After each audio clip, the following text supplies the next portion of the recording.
Hello and welcome to the relaxed, the laid back, the new and improved Planet Film Live. Yeah, we're on a couch right now, or actually, is this a futon or a couch? It's a couch. Okay, so it was recently in your living room about last week when I was here, and I came up to surprise that it's up here now. You actually got a nice sectional down there now. It's true. I will give you that. Can I ask how much that was? I did not pay for it. Okay, which was good. But originally it was quite a bit. The rumor is I got shift. 3 plus. 3 plus. Yeah, 3K plus. From where? Amazon? No, some furniture store. Okay. I'm not sure. I think it might have been Ashley Furniture Home Stores. Interesting.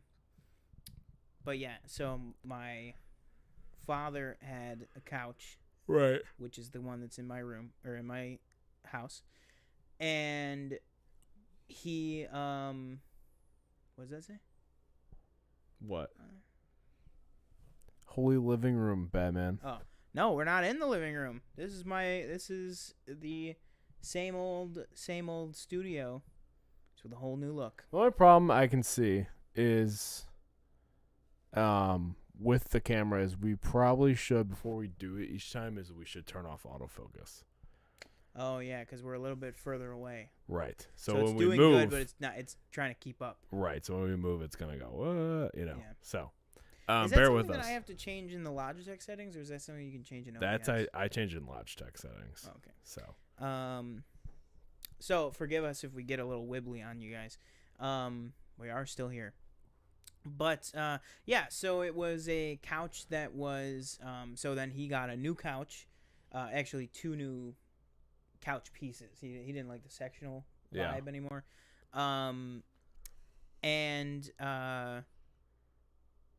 Yeah, so the couch was gonna go to somebody, that fell through, and it was just right place, right time. He was like, if you can get it, you can take it. Oh, okay. Yeah. Well, that's cool. And then. so I was like, I can get a U-Haul there on Monday. Oh, that was why you're driving a U-Haul the other day. That was why the Okay. Boba Fett trailer reaction was a little delayed, because I had literally just sat down for the first time on the couch here, and you were like, I saw your message, and then I saw an image. It was like Fennec Shannon, Boba Fett, shine in a new still from, and I was like, oh no. I was like, why did they? Literally the first thing I said out loud was, I was like, why didn't they wait until the 12th? I was like, it's literally less than 2 weeks away, and they freaking did the thing. Well, regardless. Real quick, we haven't even or at least I haven't introduced myself. My name is TJ Cornwell, and that is Sean Monk. And this is the Planet Film Live episode 61. Little blurry, yeah. I know, Danielle, I'm sorry. We might, I don't know, future, like maybe we move it up a little bit. It might also be some fine tuning with the focus itself, and with I think the lighting too. Because if the lighting can be better to grab our faces, right? I think it'll have less autofocusing to do. So this episode, it's gonna be like that, but next episode we'll probably have it worked out. I was telling Danielle, or maybe I said it to you or somebody else. I was like, we really need to build a checklist, at some point for these, so we can go, this is done, this is done, this is done. Because I feel like every time, like, we're always like, okay, we're forgetting something. Like, what is it? Sometimes it's, Elgato mic. It's not unmuted, so we have echo. Sometimes it's, I don't know, for example, this, or maybe the gain is too high, or we haven't checked the mics or the lights or something. Yeah. So I feel like maybe that's something we should probably I will say out. We did almost go live with it. I almost forgot. I didn't forget, but it was a very close call whether I was going to remember to turn the actual lights on. Yeah. I for a second thought this light was on. I was like, why? Yeah. I was almost like, why is this on? Honestly, it might even be, I don't know. I mean, the problem is we could just go with that light just to add more lighting to light us better, but it's so yellow and there's no way to change it. Right. Like it's very annoying. Because the one time I tried to, this is a little story time, I tried to go in and replace the yellow bulb with a white LED light, and I opened it up. There's no bulb in there. It's like an LED strip in the actual light. Yeah, it's like this super high tech. There's no bulb at all. It's like this like anti-heat Interesting. Like it's gonna last 10 years or something. It's like it's literally just a little ring of I wonder why you do that. LEDs. I don't know. It's probably in the long run cost effective. That's what I was thinking. It sounds cheaper. Mm-hmm. But granted, how expensive is a light bulb? I'd say one light bulb probably runs you like low end $1.50, high end like $3 or $4. Yeah, I feel like they all come in packs though now. Yeah. So like you're going to buy one, you're buying two. If you're getting like good white LED bulbs like for the future, or what should be the present, but to build something to last, you'd probably get like a 4-pack for like $20. Just a heads up to everybody watching. This is going to be a very loose show because there is not a lot of news really. Very we'll probably go through the Morbius trailer. I'm going to react to the Boba Fett trailer because right before we went live, I realized I still haven't watched it. Somehow I forgot about it on Monday when it came out. I was at work. And then we're going to do our Star Wars top 5 characters. Or top five favorite characters, 5 characters. I'll tell you what, though, this past week, it's been pretty draining for me. I'm not going to lie. Really? So I have, I'm in my last 2 classes of my MBA. And it's been my, one class is a capstone. So what is that? it's like your end of, what do you want to call it? End of degree project, like your final project. So I had one for my bachelor's. It wasn't accounting related. It was write a 20. I forget what I wrote it on income tax or something. So it actually did have to. Sorry, it did have to do with your major. Mine was really boring. It was on income tax. It was 20, 25 pages. It had to be or something like that. Okay. And then you had to present it or something. And this class is you have to do a whole business plan on a business you want to open. So business plan, I think, for this class is about 35 pages or so. Each week, though, you're building the stuff that goes into the business plan. So basically, at the end of the class, you should have a good chunk of it done. So at the end of the class, I'll probably have this week I'll have 25 pages done or so. Oh wow! You know, because each really section is 5 to 7 pages. Yeah. So, and I was a little nervous too because I was like, oh, is this a whole paper? I'm writing 5 to 7 pages, but a lot of it's you're mixing in some graphs, you're mixing in some numbers, and those you're graphs can really pad it out. Yes, definitely. So basically, it's been 2 kind of chunks of the business plan a week. So last week it was this market analysis and industry analysis, which I it was just brutal to do. I did the one analysis on the whole day Saturday it took me. Yeah. Or no, I'm sorry. It might have taken me the whole day Friday or Saturday, and it took me 7 hours. And then Sunday I took me another 5 or 6 hours to do the other one. And this week I have a few. And then it's just my other class is just last week I had 3 assignments. So basically for each class I had 2 assignments, both 5 to 7 page things in the one class, and I had 3 assignments in the other class that took me a whole day to do. And it's really brutal. I'm not gonna lie. I don't doubt it. I was pretty exhausted after this, and we had 2 Halloween parties that we had to go to, or 3 Halloween parties we had to go to over the weekend. Then we had the Bills game we went to, obviously.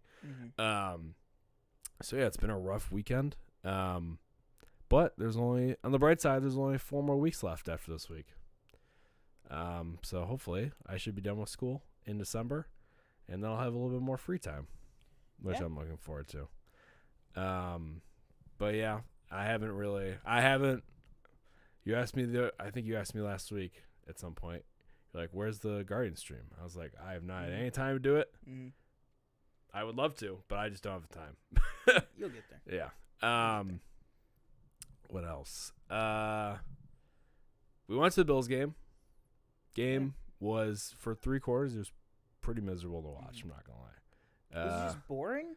No, we just were not good. We did not play. The defense played fine. The defense played very well. The offense was God. Miami was a little bit better. They were better than what they were in week 2, but they're still not very good. But we just could not. We couldn't put a drive together. I think we had maybe one or two third down conversions in the first half, which is terrible. It was fun nonetheless, but watching the game was. I wish I could have turned it off. But we won nonetheless. So I think I said a few weeks ago if we were 7-2 by the end of this 3-game run, I'd be like, okay, we're good. But I'll tell you what, the offense does not look very good. Or not that they don't look good. They don't look as good as they were last year. Shaken up? I don't know what you'd be shaken up about. It's week 9 at this point. Not as good as they were.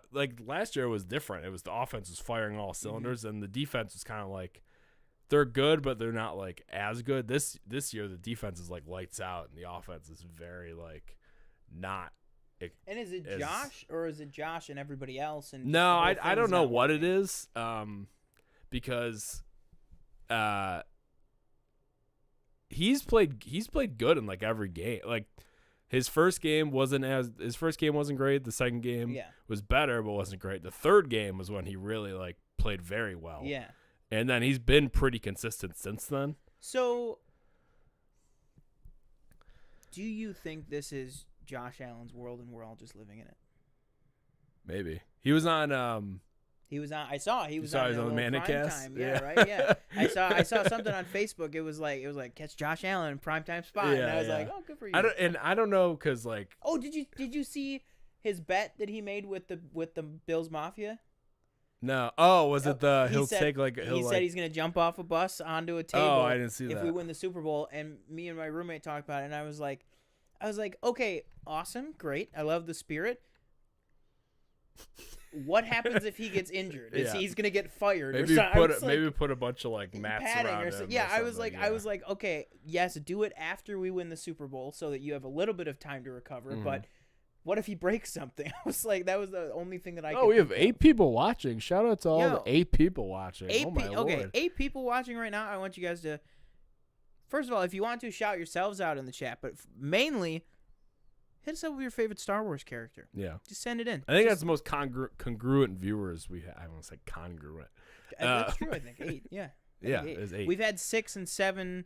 Last week we had 6 for a while, and then 7 for a while, and then kind of stayed at 5. But thank you guys so much for watching. But I don't know if you've ever watched that subscribe button. A Monday night game. They've been doing these Manning casts every few games. I think this is their second time doing it in a few weeks. So they did the first 2 or 3 games, and they took a break, and then they came back. But it's very funny. I will say it's literally just them talking over. They have guests as you probably saw. It's the Manning brothers, right? Yeah. And Josh Allen was on. Yeah. How long was the segment? I think each guest is on for a quarter, so each quarter is a new guest. Oh wow, that's actually pretty cool. But it's just what Peyton Manning, not a fan of bad football. So there's something goes wrong, he throws his hands in the air. He gets all. It's very funny, and they like to mess with each other a lot. So the one, I think it was the first one, Peyton Manning. He's a big sweater apparently, so he was sweating through his shirt, and Eli was like, "You might have to get a new shirt or something like that." It was very funny. That's so funny. I feel like I've been rambling for a long time. Well, I don't have anything else. I don't think anything new. What have you been watching? Anything? Oh, I know. Yeah, you did. You saw a couple things in theaters. I saw the My Hero movie last night. Yeah, what were your thoughts on that? Couple of things. I've seen one thing in theater. Oh, God bless. My Hero movie was good. The My Hero movie. Would me, as someone who's never seen a single frame of My Hero, would I understand anything? My issue with this movie and all the My Hero movies have all been quality. Mm-hmm. I don't know if I mentioned it before, but when I was working at the theater, I stayed back with 2 of my friends and we watched it after hours, and it was I was surprised. What kind of position were you holding? I think supervisor. Oh, okay. Wait, 2 friends that were employed? Yeah. Oh, okay. Yeah. Sorry, not random people. People that were also employed. I'm about to write you up. No, yeah. I'm gonna add it to your file. And it was really good. There was I think the first one, it had like 2 or 3 twists at the end. Yeah. And I was like, how many? I didn't see how that many coming. films has there been? I think this is the third. Okay. Because the second one I think I saw with Danielle at North Park right before COVID. Okay. And then this is the third one. Mm-hmm. They've all been very good. Yeah. This one maybe is my second favorite. Like off memory. Okay. My only like problem with it was a lot of the characters were kind of side characters. Like I like it more when it's really much more of a team dynamic. So obviously there's a team in this. All Might. All Might's not. Right? I did it. There's a whole thing with All Might. Like his whole storyline. Like but is he kind of like the? Well, obviously in look, but is he kind of like the Homelander of the series, where like he's around, but he's kind of doing his own thing? No, kind of that situation? No, he is kind of like the mentor. Oh, I got you. Yeah, and he's not evil. No, I know. I just meant more like. Oh man, The Boys is such a good show. Right. Oh, sorry, Danielle. Oh, there's a few. Danielle said Jabba. Shannon said Darth Vader, and Michelle said Ahsoka Tano animated version. Oh, there you go. I'm not a fan of Rosario. Wait, okay. Is that Rosario Dawson shade, or is that just a preference? I don't know. Let us know. But I think you could enjoy it. Mm-hmm. I don't see why not. I mean, you might be. Actually, no, because I think it does a pretty good job of it being kind of self-contained. Again, I don't know if this is canon. The last 2, I think, have not been canon to like the overall story. Yeah, that's how a lot of them. Like, I don't think a lot of the Dragon Ball movies are canon, if I recall. Wow, I did not know that. And a lot of the Dragon Ball movies are not great. And yet, people really go back to see them over and over. Like, people really like to see these movies, even though they're not set within the continuity. Yeah. Just because it's a big spectacle in the universe they love. I think so. Yeah. I mean, I could be wrong. They could be canon, but I don't think they are. The answer to our question is this: if they said Star Wars Visions was going to be a 2.5-hour animated Star Wars movie in the theaters, not set in canon, we would still go see it. Yeah, I probably. So still I guess go that's see probably it. the answer. Yeah. I mean, they'd have to obviously settle on like yeah. Like if you were like, oh, we're doing the first episode, we're building on the first episode's world, I'd be like, oh, sign me up. You know, I'd be totally down for that. But if it's like the Tatooine Rhapsody thing, I'd be like, I don't care about that. You're a big Tatooine Rhapsody hater. Not a fan. Again, I told you, I honestly. This is your it was literally Falcon and Winter Soldier. It was literally just on in the background. Like I don't even know what. I don't know the character's name or. I mean, I don't know any of the characters' names. Yeah. But that one, I really didn't pay attention. I was working on finishing it, and then I stopped for some reason. But yeah, I watched that. I watched. I forget where Where did we come home from? Me and Danielle. I don't know. I forget where it was, but I watched Nightmare on Elm Street a few nights ago. I think like the day before Halloween or so. Maybe it might have been Saturday. It was Friday or Saturday. Still a good movie. Still scary. The first one, right? Yes, the first Johnny one. Yes, indeed, Johnny Depp. Jonathan Depp. I wanted to talk to you about more. You didn't watch Morning Show. I know. I really failed. You know what's funny is that Sorry, Michelle said no. Just appreciate animated version more at this point. That's fair enough. We've only had 12 minutes with live action Ahsoka. Right. At this point. Yeah. Great 12 minutes, but I mean 12 minutes like. Yeah. But yeah. Okay, let's I won't spoil anything for you. I'm going to do my best. Okay. I mean, you can spoil it. And I really don't. I don't want to. You can spoil it. Just spoil it. It's it's not the it's not the season finale, right? And it's not even the season finale. It's not even no. the penultimate so episode. basically, just spoilers for Morning Show if you're not caught up. So you know how the last episode was all Bradley. There was no Alex or Mitch. No Alex or Mitch. This episode is all Alex and Mitch. Okay. That's great though. Yeah, and so obviously, I'm not gonna go into story elements, everything, but she finds him. They kind of, battle back and forth. They make up, blah, blah, blah, stuff like this, and then, at the end, they're both like driving because she's in Italy. Yeah. But then she kind of gets stuck. Obviously. Well, I was just gonna say that. Like, what's happening with quarantine? Like, well, they're supposed to be quarantining, and then she like leaves, and then they're both driving. They're both leaving separate places. She's leaving his place, and he's leaving another different place. and they're driving, and Oh, no. earlier in the episode, it was hinted at that there's one moment where she falls asleep and she's driving, and she kind of wakes up before she swerves. Like, she swerves a little bit, and then she, like, wakes up. She's got some health issues going on. Right, and then he is driving at this end scene, and a car kind of quickly comes around the corner, and he kind of just goes off this cliff. And I'm assuming it was her. I could be wrong. They don't show her. They just showed her driving a little earlier because they do, like, the cut back and forth. Goes off a cliff? Yeah, and he basically just kind of, like, lets his hands go, and then just kind of ends there. Which I don't know. How big is this cliff? It looked pretty big. Like, his car is airborne. It's not like, So, and then just cut that. Like, so I don't know what happens at the, obviously, but. Holy shit. It was, I don't know, man. Like, it was a good episode, I guess. I feel bad for what's it's just, I'm getting, her character is getting so insufferable. Yes. Like, it's always me, me, me. It's like, you think at this point, you would have learned at some point that it's not about you. Yeah. Like, and so, and they have an interesting relationship. I think it's a pretty good episode for a season that's been kind of meh, not meh, but up and down. but not as good as the first. No, yeah. So I'm interested to see kind of what happens. How many episodes are there left? Probably like 2, 3. Yeah, because this was episode 8, right? So Oh, was it? 9 and 10. Oh crap. Okay. Yeah.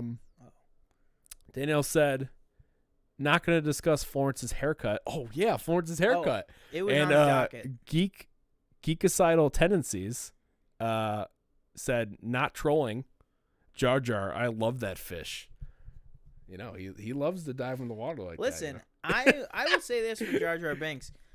I think if they did a in canon story that really like kind of, which they actually did, the arc with him and Mace Windu in the Clone Wars, kind of gives more like validity to him as like a sentient person. But I think every character in Star Wars, as ridiculous or cartoony or whatever you want to say about it might be, every single character in Star Wars, if you give them a great story and the right story, every character would be a hit. So it's like, and I like Jar Jar as is. I just think, I think George kind of didn't know what to do with him after the first movie, and then it was smaller part. And it's like, if you had tried to do something interesting with him to kind of redeem him, because he makes... make him a Sith. Yeah, it's true. But yeah, I just think, if they did a cool story with him, I think Jar Jar would be really, really good. Who knows, Jar Jar? Are we at 9?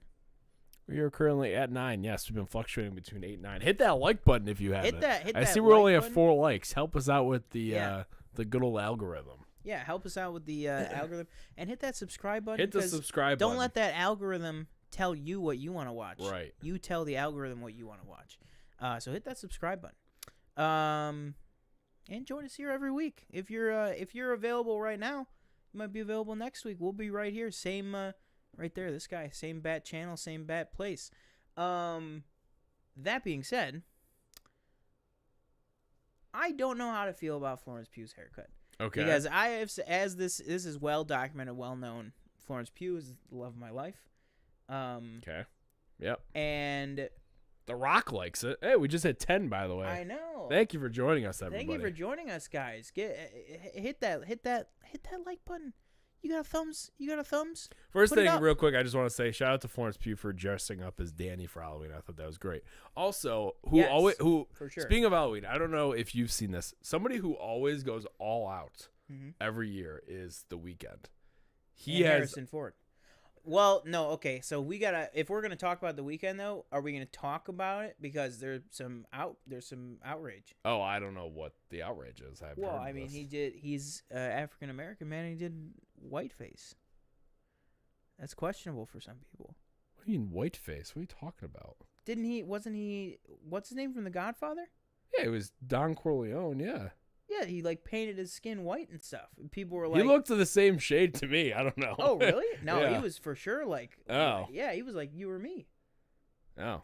Yeah. He was, yeah. People were like, what the fuck? Oh. Okay. I don't know. I mean, to me, it's whatever. I mean, celebrities do whatever celebrities do, and then in 5 years, Yeah. people will have the backlash if they want.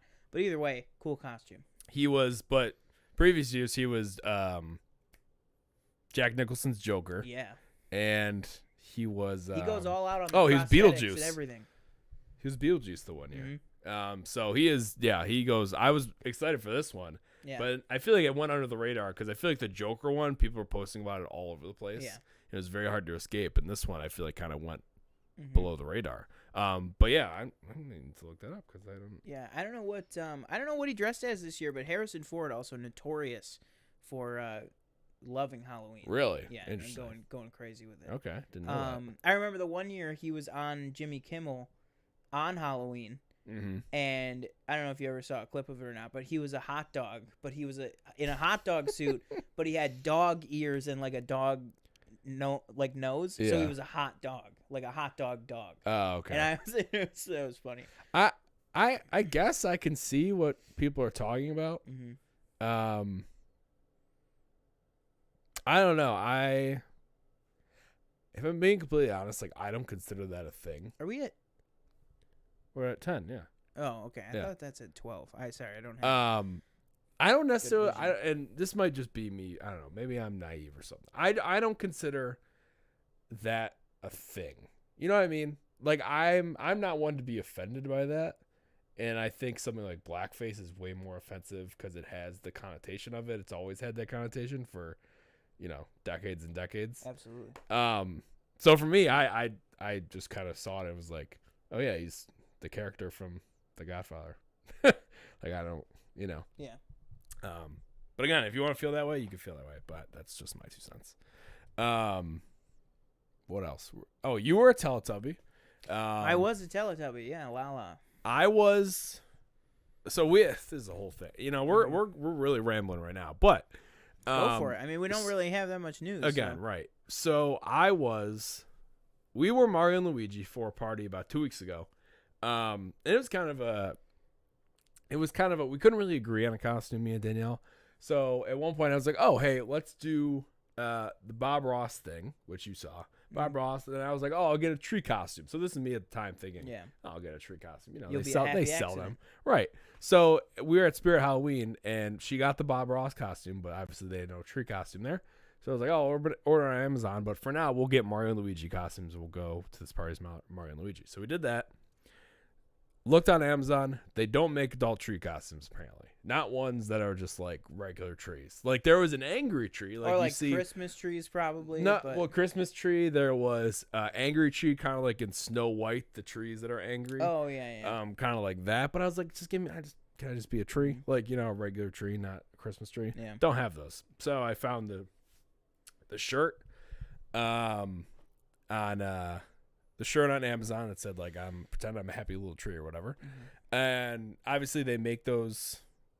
So it took like a week to get here because they only print them when they're ordered. Yeah. And so we went to the party you were at. Mm-hmm. We went to the party after. And then we had a party the next night. And I'll be honest, when I was at those 2 parties, I felt kind of left out because I didn't have a costume. And everybody was kind of having fun dressing up. And I was like, well, I kind of wish I had a Currently costume. at 11 concurrent views. Wow. Shout out to everybody watching. Yeah, shout out to everybody watching. You guys picked a hell of a week. Yeah, thanks. we have no itinerary, but hey, you guys, we got 11 people watching right now. Even if 2 of you jump out with some ideas of what do you guys want us to talk about? Give us some discussion topics. That goes for everybody. Every single person watching. 8 likes. Let us know what you guys. Shout out to all you guys. Yeah, shout out to you guys. 8 likes. Oh, yeah. Shout out you guys. Look at that. Sorry, I'm like trying to look at everything that's going on over there on that side of the room, and I just like tuned out. You said 8. So then I was like, oh, let's get a costume. So I made the mistake of we went Saturday night. Mm-hmm. The party's on Saturday night at 9:30, 10 o'clock. Yeah. 7. Go to Spirit Halloween. I'm like, oh, we'll be able to get a costume. This is the 30th. This is the 30th. Okay. So we pull up to Spirit It's a bold Halloween. strategy. We'll see if it pays off. Right. We Right? pull up to Spirit Halloween Yeah. and pull up to the one on the boulevard over here. And I was like, oh, yeah, well, there'll be something in there. And we pull up, there's pods, like the pods with storage, all in the parking lot. They were packing up. And I'm like, oh, shit. Yeah. So we walk in and pretty barren. Ooh, Very barren. Oh, no. I was like, oh, no. So we walked in and we're looking around. Nothing. So I was like, okay, Party City. Party City's got something.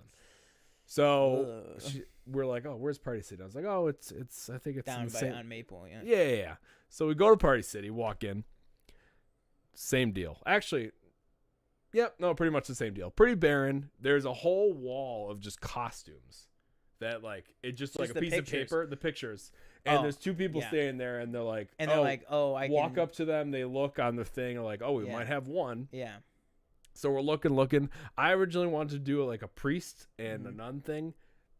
Those are all gone. My original at that Party City was going to be Steve Harrington. Okay. And he was like, oh, yeah, we have all the sizes in there. And he was like, let me go grab. I was like, if you have an extra large, let me know.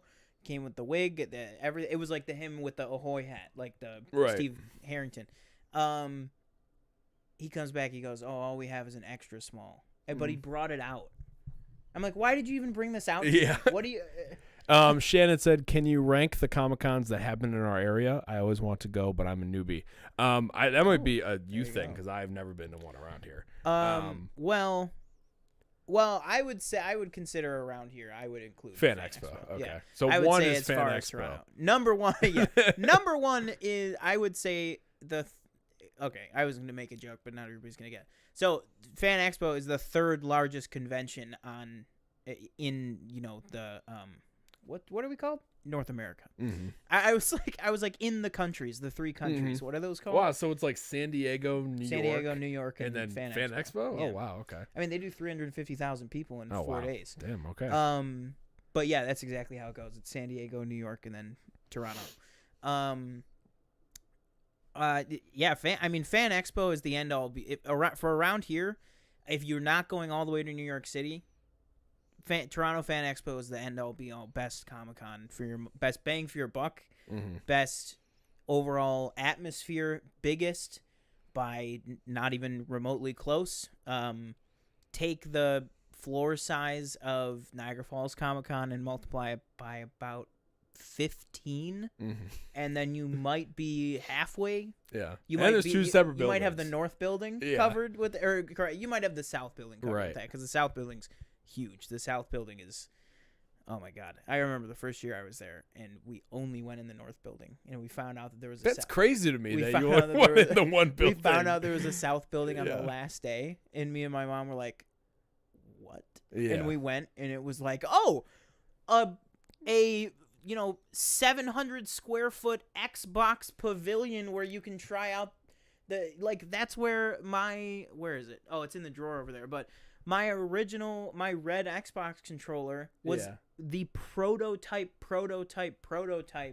of Design Lab before it was open to the public. You could design it only at Fan Expo and have it shipped when they were ready to ship out. And that controller that I still have, I designed at Fan Expo, and I remember that was so cool because that was when the Xbox One S was announced, and they had it in a glass case there, but you couldn't touch it or do anything like that. But yeah, I mean, Toronto Fan Expo is just massive, and also Toronto Fan Expo is good if you can only spare one day. You can still have an excellent time. Because I know the first year that you went with us, did you only go one day, or did we drive every day with you? Well, I only went 1 year. I've only gone since the last time you've went. I always merge you and Chris. Yeah. Yeah. So our other friend Chris, who subscribe to his channel if you like Chris, because you might be seeing him. He drove up with us just the one day, and he had an absolutely great time. I would say if you can only go one day, go Saturday. It is the busiest day, but it is also the longest day. So it's the most bang for your buck. You get the most floor time.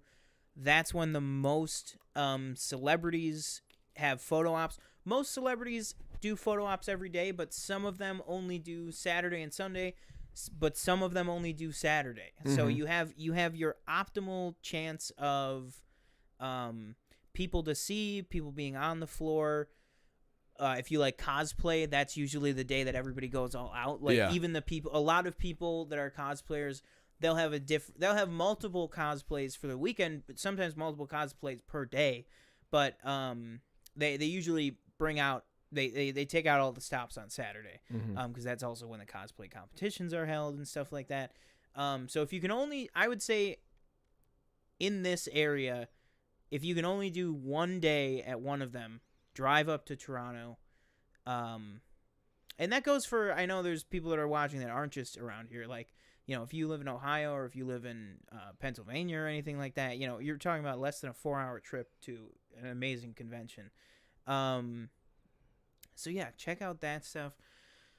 So Toronto is definitely number one, and then I would say it would just be Toronto Fan Expo, then Niagara Falls Comic Con, then Buffalo Comic Con. Michelle said Buffalo skip. Yeah, it's Buffalo. I would say then Buffalo Comic Con, then Nickel City Con, which is like it's not an official Comic Con. It's pretty small. I haven't been to Nickel City Con, but it's pretty small. I haven't even met him yet. I would love to meet him, but the only big celebrity I've ever seen be there was John Wesley Shipp, so the older Flash from the 90s, and who plays Jay Garrick Flash now in multiple shows. Exactly. And that's not to take anything away from John Wesley Shipp. Because I've never. Yeah, like I would love to meet John Wesley Shipp. It's just that to me, in my memory at least, that's the biggest celebrity that I've ever seen at an actual Buffalo Con. Geekicidal Tendency said, unless you live in Manitoba. I don't know where that is. Do you know where that is? Isn't Manitoba in Canada? Oh, well, there you go. I think so. Well, that would be if you live in Canada, that would be the biggest one. Unless there's one in like Edmonton or Calgary or something. Yeah. Or well, I bet Vancouver. probably whatever they have going in Vancouver is probably pretty big too. Right. And then I don't know. Quebec is like you know you might be. Montreal, but it might be like a Montreal Comic Con might be like a primarily French event. So I don't know if there would be much crossover. Right. Yeah. But yeah, I mean, if you live within driving distance of Toronto Fan Expo, go to it. It's really, really fun. It's a really fun time. And the collectibles, all that stuff too, like, yeah, the Xbox stuff and the Warner Brothers, area and the Lego area, like all that typical Comic-Con stuff is huge and massive and really cool. But the vendors and stuff in the North and the South building, are really, really great. And if collectibles is your thing, I'll actually say go on Sunday, because prices sometimes do dip down on Sunday, because those guys, they need to. I wish I remembered how much money I spent in those 4 days. Mine was like $2,100. Oh my lord! I spent like I definitely did not spend that much, but I definitely took out $2,100 Canadian. Because remember, I transferred right. But I transferred $1,400 American. Right. But I just remember like totally worth getting back to the hotel room, and I'm like stacking all the Funko Pops and taking a pictures, and then Danielle's just like, "You bought all that stuff," and like, yeah. It's like, why not? You know when get some coasters in there. Get some of those other figures that are not Funko Pops in there. But yeah, definitely bring some money. Bring some change. Yeah, because you're going to need it. Yeah, it's definitely expensive. Depending on what you get. Like what we just said, Funko Pops and coasters and stuff. It's kind of depending on the... Depending on the vendor, too. Like, yeah, depending on the vendor, depending on the figure. Like you can get some fun. You can get some people that are selling Funko Pops like 3 for $30 or like 4 for $30 even. Like on a Sunday. Sorry, Geekicidal Tendency said, "I'm Canadian. Let's not talk about Quebec." LOL. Oh, there you go. Okay. Well, hey. I don't need the French government in here. I don't need Justin Trudeau saying, well, let's not be too hasty, we're all Canadians, I almost said A. So let's talk about the box office. Okay. I don't know if you want to pull up the graphic. I said, no way My Hero is in. Not, I didn't say no way. Mm-hmm. We took bets. I said My Hero's number 5 in the top 5. You said number 6. Turns out it is number 4. It is, yeah. Which I was actually kind of surprised by. I don't know. I thought maybe it would not do as well. Because, again, it's kind of, it's not a niche thing or anything. It's just like, I don't know how many people are going out to see an anime movie at a theater, you know? Yeah. But I am excited that it actually did something. Me too, yeah. I think what I'm most shocked by is, one is, are you, I was gonna say, can you use the mouse? Yeah. Okay. I didn't know if you were about to get into it, but let's pull it up. Oh, no, yeah, you can pull it up. So there we go. You can take it away if you want. Yeah. So, Dune. Wow, this is so much easier to read than previous when we're sitting in chairs. Oh, yeah. So Dune, in week 2, did 15.4 mil. Halloween Kills in week 3 did 14.4. No Time to Die, 7.7 in week 4. I'm sorry, did I say Halloween Kills is week 4 or 3? I think you said Halloween week Kills 3. is week 3. Yeah. My Hero first week did 6.4 mil, and Venom in its 5th week did 5.7 mil. What I thought was surprising was that Soho was not in the top 5. I think it was top. What was it? Top 7. Yeah. So behind Soho, Antlers. Yeah. So if we blow this up a little bit, so sixth place was from Searchlight, and that's Antlers, which got delayed with the pandemic quite a bit. That came out to 4. So I'll say the specific number because it is so close. Number 6, Antlers, 4,271,000. 7th place, Last Night in Soho, 4,178,000. So $93,000 difference there. Right. But to me, as great as it is that My Hero came in 4th, to me the big thing with this weekend, which is not on the graphic for you guys, unfortunately, just because it's not, I'd have to rework the graphic a lot to fit this in there. But I will tell you guys, the big thing for me is the per theater averages of this week are kind of insane. So Dune per theater average $3,700. That's pretty acceptable. That's pretty reasonable. Same with Halloween Kills. Same with No Time to Die. But the per theater average on My Hero Academia is $4,050. So My Hero Academia came in at 4 with 6.4 million, but it was on nearly 2,500 less screens than Dune.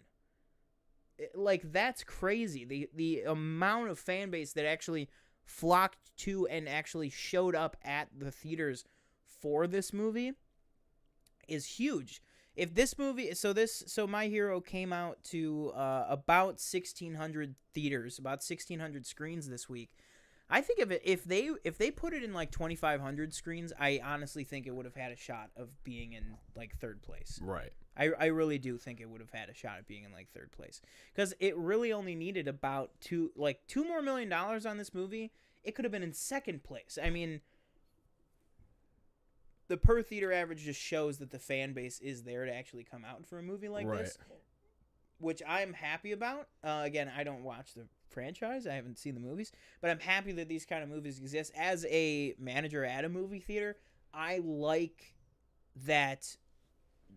And part of it is due to COVID. Like, I like that we are starting to get more varied things at the box office. Like, My Hero Academia this week is playing just as many showtimes as Last Night in Soho. Yeah. My theater in particular, we had a little bit of a malfunction. Uh-oh. So it's not... Malfunction? It's not... This weekend it's not, but the point still remains. If we didn't have a malfunction in one of the theaters, it is being scheduled the same way as Antlers, the same way as Last Night in Soho, and I think that's great for an animated movie like that. And blue runs going around out of the water. So just to bring up with Dune, Yeah. I did like a quick little poll. Oh yeah. On Instagram, and I said, "Have you seen Dune? Yes or no?" And I also made the mistake of doing, I don't know what the other one is. Like, what is that? What would that be called? Like a question, I guess. That you did a quiz. A quiz. I guess I should not have done that. I should have just probably not done another poll, maybe. Yeah, but I don't know if you can do two polls on the same. Right. thing. So it was kind of weird. Yeah. 5 people said yes, they've seen it, and 4 have said no. Mm-hmm. Which, looking at the 5 people. Oh wait, but you can still see how many people answered right or wrong. I don't know how to do that. You can look at the quiz results. Oh, there it is. 3 said theaters, and 2 said HBO Max. Oh, there you go. So we still got the Which information. I think that's good. Mm-hmm. It's like we said in the review when we did our Dune review, which is, if a theater is not an option for you, don't just be like, well, people are saying I need to see it at the biggest screen possible. If that's not an option, see the movie. Like, yeah, just see it anyway. Seek it out on HBO Max. Like, yes, the ideal setting is the movie theater, but I'd rather people watch it on HBO Max than not watch it at all, if that makes sense. Yeah, I'm still trying to go again. I'm still trying to go to a theater talk about Dune for a second. to see it again. I would like to see it. I'm gonna watch it on HBO Max at some point. But it's just been kind of hard with my schedule and everything. I know, like, me, Sean, and Chris were gonna go at one point and see it in IMAX because I think Chris saw it in IMAX like the showtime after me and Danielle saw it. But then Sean only saw it, I think, just at the theater he works at. So he obviously hasn't seen it on the biggest screen possible. But what I will say is definitely go see it on the biggest screen possible. And if you can't watch it on HBO Max, because even though they already said they're doing a sequel, and I know Denny said he wants to do Dune Messiah at some point. Let's see. Geek Styles he said, I don't get My Hero. Why is every like-minded person I know giving Hero a 5-star hard-on? And I just don't see it. Yeah, I didn't give it 5 stars. I gave it 4 out of 5. My main problem with the movie was it was separated into kind of 3 or 4 main characters, and everybody else was kind of like side pieces or cameos that showed up like maybe for a minute or 2 here and there. I like it more when they're more collective. Like I think they were in the first and second movie. In this one, you basically had Todoroki, Deku, Bakugo, and then this other character that's in the movie, and his name escapes me, who were basically the main focal points. And then you had every other character that you've ever seen in the show kind of just being in the movie for like a minute or 2 and a little bit at the end. And but the story actually worked for me. The whole kind of that the quirks are like a plague on the planet and that they need to be eradicated. That whole kind of story worked for me. But like I said a little earlier, I don't know if it is canon or not. I don't think the previous 2 were. I could be wrong. I think in the first one, there's definitely, I think the villain is common in, which is common, so would make it canon, I think. But I'm not exactly sure on that. Like I told Sean, I think the Dragon Ball movies, I think there's like, how many are there? Like 20. They're not good most of the time, and I don't think like most of them are canon. And I'm not even sure if the most recent one, Super Broly, was canon. But yeah, if anybody in the chat has any like recommendations for anime that I need to check out, I'm very slow to watch new things. So usually like I'll try to finish a thing before I start another thing. So like I have like Attack on Titan on my list. I have like I think I had like Assassination Classroom on my list at some point. I have Tokyo Ghoul on my list. I'm excited for the Cowboy Bebop adaptation that Netflix is doing that we talked about last week with Paige. If you haven't checked out that episode, go back and check that out. And then actually I'll talk about what we're doing next week. So next week I think I don't remember what. I'm not the biggest Harry Potter person, but I know there's like an anniversary coming up.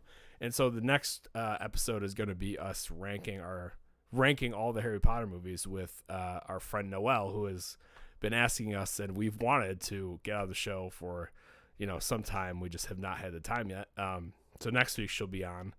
And then, as Sean said, we're going to have Chris on at some point, I think this month or in December. And we're probably going to talk about, actually, I'm not going to say what we're going to talk about yet. You'll know soon, probably in a few weeks. And then, yeah, we've kind of been doing the reactions and everything. Go check out Sean's Boba Fett reaction. We still need to get to that. I'm going to watch the Boba Fett trailer live, so you'll get my full reaction because, again, I forgot to watch it. But yeah, go watch Sean's reaction to the trailer that he did on Monday, and then watch it. What was the other one he did? He did another one that did very well. I forget what it was. It was last week. What was that reaction you did? Before the Boba Fett one. What was it called? Lightyear. Yeah. Go check out Sean's Lightyear reaction because that video did very well. I've been rambling a lot. Oh, good. I was watching. Oh, okay. I basically said what we're doing next week.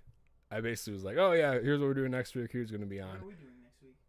We're doing Harry Potter, bruh. Oh, that is next week. Yeah, and then I said Chris is gonna be on, but I didn't say what we're talking about. Yeah, we're gonna have a couple of guests on. If you are close friends of the show and you guys are watching right now or watching on the replay, let us know. We're trying to get a lot more friends. Also, shout out Rants on Fire. Shout out our kind of sister podcast there. Mm-hmm. They're killing it with the guests. They're having guests on all the time. Yeah. And now that's kind of why, if we want to talk a little inside baseball for a second, that's another reason. I mean, aesthetically, obviously, that's great too. But like, that's kind of why we wanted to get this set up too, because like we can have a guest here. Like obviously, this actually would even allow us to have like two guests because we could have somebody on the couch with us and we'd have another person on a chair, like that kind of thing. Like and kind of just the orientation that we're in right now, it just kind of frees up more space in the room. So, I mean, we could even have, but it opens up a lot more potential for the future. But in terms of a one guest thing, we are trying to have guests on a lot more up through the end of the year. And we're just trying to work on, kind of what our topics are going to be and that stuff, because we're in a little bit of a lull for topics right now, but then pretty soon there's not enough shows to go around for everything that we'd want to talk about. Like, but yeah, I think the one that we are thinking of having Chris on. Did you say what it was? Yeah? No, I didn't say what it was. I think that'd be it'd be pretty cool. Mm-hmm. Pretty cool. Yeah. All right. So do you want to pull up the Boba Fett trailer by chance? Yes. Yeah. We can. And we can both watch it. I'll react first, I guess. I'm a Dune fanboy, gents. Dune 84 I've watched every month for the last 19 years, and I love Dune 21 for different reasons. Yeah, I only saw David Lynch's Dune right like a day after I watched Denise. So, I think that probably would have been like Saturday or Sunday. And I could see it's, again, like I said, it's really hard. I think I said this a week or two ago, probably last week. It's very hard to fit the Dune story into one movie. And I think David Lynch probably did his best. Because there's so much Dune. There's just so much lore and everything going on. And I think it really does need, separate parts to kind of fully expand. And a lot of it was kind of confusing, and I think it works pretty much for the entire movie, but then the third act kind of goes a little bit off the rails, in my opinion. Yeah. It doesn't fully work. But yeah, I don't think it's like, I think it's a adaptation that he did his best on. Like it's not great in my opinion, but it's not like awful. Yeah. Oh man. How long is this trailer? Like a minute 50? Yeah, it's around there. I think it's about a minute 35. I want to say minute 35, something like that. Shannon said, with the holidays coming up, can you guys do a video on your favorite holiday movies? That's actually going to be a show topic that we're not going to say who the guest will be, but I'll tell you that it'll be a topic. Closer to Christmas, I think. This is Morbius. I know. Oh, okay. There we go. This dang. Guys, if you're in the market for a mouse and keyboard on the cheap, there is such a thing as too cheap. I mean, you are using your leg. That is true. So I don't know if that is if you can ding the mouse for that. Oh, one. you know what? How are we gonna hear this? Oh, you know what? There's no way that it's gonna. I don't know. That was a good question. I don't think it's gonna pick it up on the mic. It's so far away. Oh no, I don't think so. It's so far away at this point. Okay. As long as you're not streaming it, you're doing the stream. Unless you are gonna bring it. Are you gonna bring it up on? Oh yeah, you're gonna do that. We're doing okay, a full. Gotcha. Oh, we're doing a whole thing. All right, we're doing a whole thing right here. Okay, I think that should be good. Yeah, I think so. I don't see the problem with that. Let's see how this volume's gonna treat us. Okay, we got no volume for us. Guys, this is a live show. I could always watch it on my laptop. If you want to do that. True. This is the beauty of a live show. Just things not working correctly. I actually think that the only thing I have to do is go up and touch my Logitech speakers.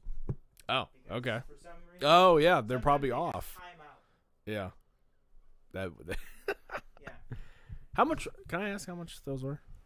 Yeah. So those are the M60 sound pair. I don't know what it's called. But it's definitely, I think it's the M60 sound. I think it was like 120 for the pair. It wasn't bad. Okay.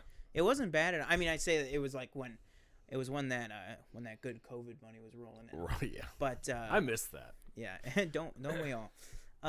But very good sound, very deep sound too. Like really good on that. Okay. Yeah. Let's see. All right, let's roll the trailer. Oh, okay, there we go. Okay, yeah. Perfect. Cool. Hopefully it's not terribly loud. Do you have to transition the thing? Yes, hang on. Live show, everybody. We're going to get there. But the good thing is we have a second trailer we're going to do this for, and now it's all set up. What I can say, though, is it does look great. I will say that right off the bat. It looks good. The trailer just, looks... Yeah. The cinematography looks very beautiful. True. All right, now let's hit this up, which is great because it's all fake. Right, exactly. I love that volume. All right. Got the Tatooine Desert here. We should do these more often. It's a These live reactions. Oh, here we go. Ooh, shit. I've heard otherwise. The helmet looks beat Sorry, up. I talked over it. He said, "I'm not a bounty hunter." Oh, okay, you're good. And then he said, "I've heard otherwise." Yes, he's getting back in the action. Yeah. He's getting scuffed up. Because I remember Mando, we were like, "Oh, look at that clean." Of your former employer. Yeah, it looks beautiful. Fear. Wow. It just looks so crisp. Also, he looks like he's been juicing. I intend to rule with respect. He looks so much better. I love that line. Sorry. There you go. Now what he said. Jabba ruled with fear. I'll rule with respect. I'm here to make a proposal that's mutually beneficial. I'm so happy for tomorrow. Why speak of conflict? Yeah. When corporations I just realized we have to keep talking over this because we have audio listening. Yeah. What prevents us all from killing you and taking what we want? Ooh, what was that money that came out of that? Oh. Looks like somebody was stealing his thing again. Man, he's a monster. If he had spoken such insolence to Jabba, he'd have fed you to his menagerie. It's very true. He would have. Please. Speak freely. All I know is. Oh, I love that. All I know is freely. Boba better have another Rancor pit throws that not that he throws people into, but if they're really bad people. I love that. What, Speak freely. Is there a date at the end or no? Yeah, December 29th. Oh, We've okay. had I the wasn't date, paying yeah. attention. Oh, we have. Oh, okay. And it's 4 episodes. No, 6? we don't. Nobody knows for sure yet. Okay. Originally, the rumor was it was going to be a short series, like 4 episodes. Yeah. But now Classy Live. Hello. the latest Classy Live. It's my buddy Yeah. Dylan. Welcome. So the originally very short limited series, like 4 or 5 episodes. They were thinking. Now the reports are saying it's just going to be like 8 or 9, just like Mando. Oh, okay. So if it's 8 or 9 episodes like Mando, that is a complete shock to me, and I'm so happy about that because that's going to take us right up to. That's going to take us almost right up to Bad Batch Season 2, which we already know Bad Batch Season 2 is coming. They probably... I mean, they might be going for May 4th again, but I doubt it. So it's probably going to be like March or April for Bad Batch Season 2. Yeah. So, I mean, we probably will get It'll probably be Hawkeye, Book of Boba Fett, Ms. Marvel, Bad Batch Season 2, and then something else Marvel. Geek Styles Tendency says Soprano Fett. I could see that. Oh, yeah. I've heard like the Sopranos Godfather kind of vibes that this trailer is getting. It's And Robert I'm Rodriguez, who's super, Francis Ford Coppola inspired. Oh, right. Yeah. Okay. Yeah, I'm this totally just down for looks that. great, and I will say people are like, oh, why does he look so much healthier? Like his because I mean you look at I saw somebody said in Mando, Tamora Morrison looked like a pair of acid wash jeans, and I was like, because he really does. He had no eyebrows. He was pale as shit. Like all this stuff. He had scars all over his face, and now in this one, he definitely still has scars, but he is a New Zealand, tan, eyebrowed, A lot of people in the legend. chat excited for Dexter New Blood. I will not be watching it. I am not a Dexter fan. I'm not a know Dexter about guy, but I know people really, really like it, and I know people are very excited that John Lithgow is coming back. Geek Styles is excited. Anita is excited. Shannon is excited. Jeez. For Dexter? Yeah.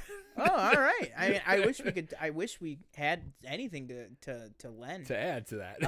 Actually, what do you guys think? Do you guys want a quick just total blind Dexter New Blood trailer reaction? It's two people. Gosh. Let us know in the chat if you guys want that. We'll do it, sure. But just know it is completely in the dark. We have no idea what's happening. But yeah, give me your thoughts. Give me your thoughts on the Boba Fett trailer. I thought it was very good. I like the vibes that I'm getting from it.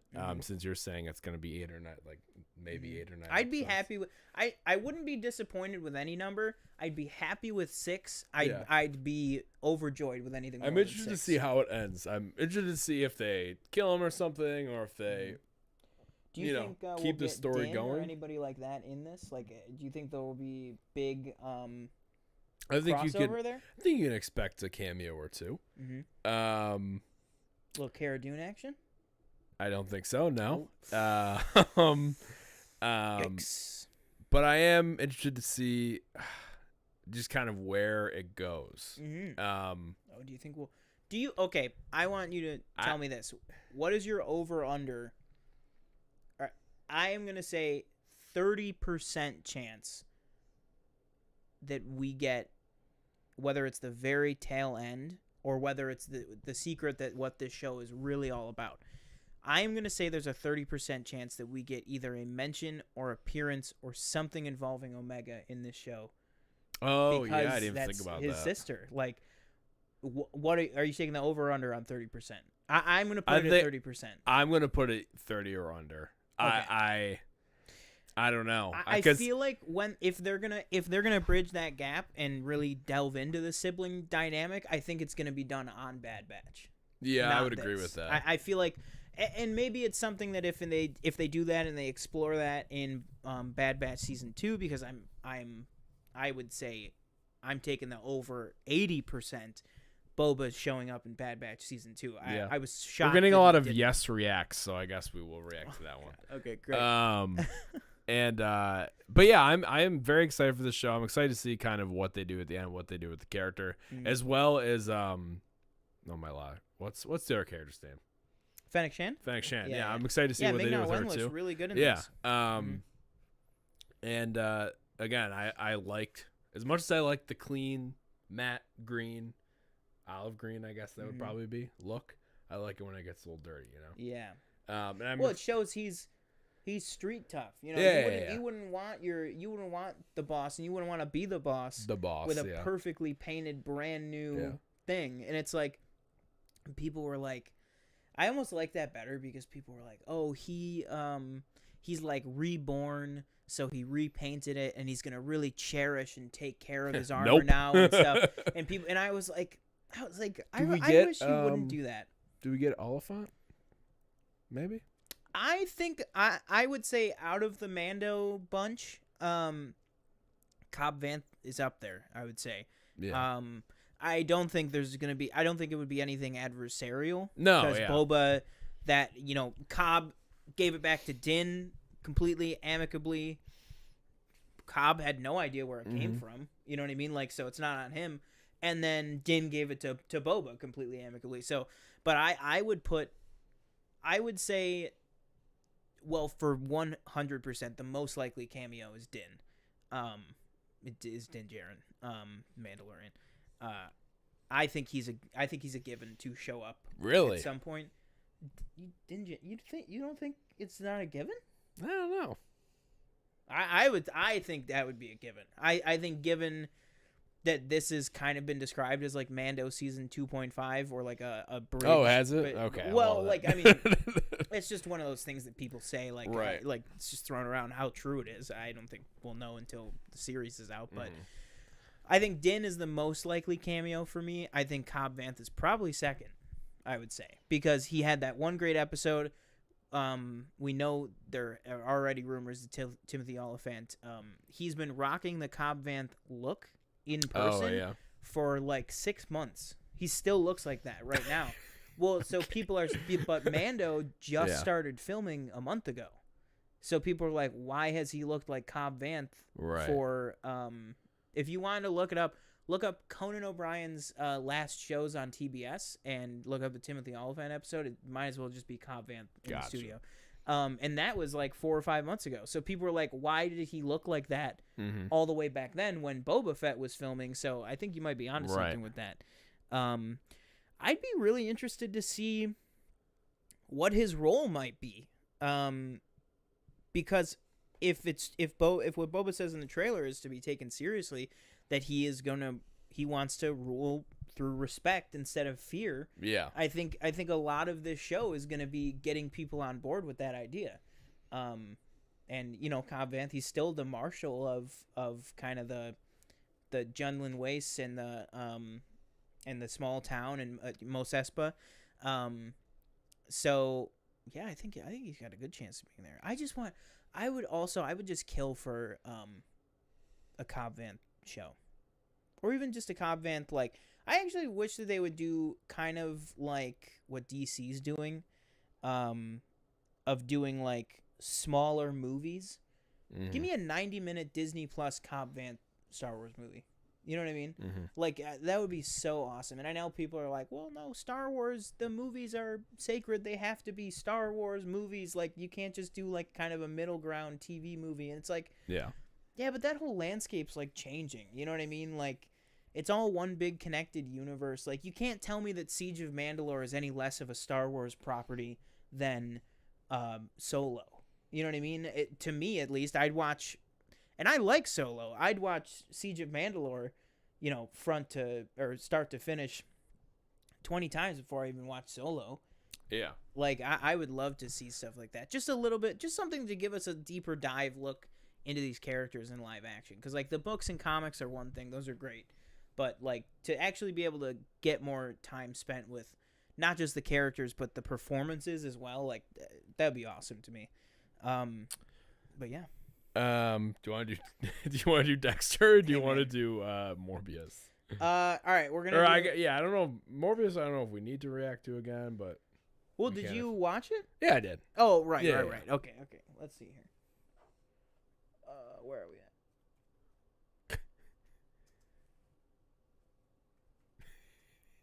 at? Are you blind typing, or can you even see? Can you see the keyboard? Yeah, I can see the keyboard. It's even just my tell. water bottle's in the way. Oh, okay.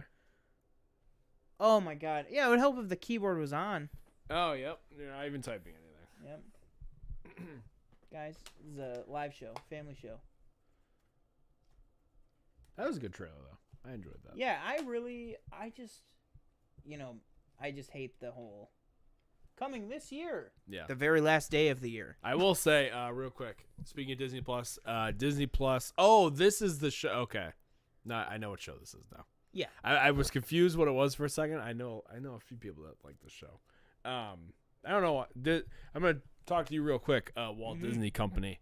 Please switch Disney Plus Day from Friday to a weekend.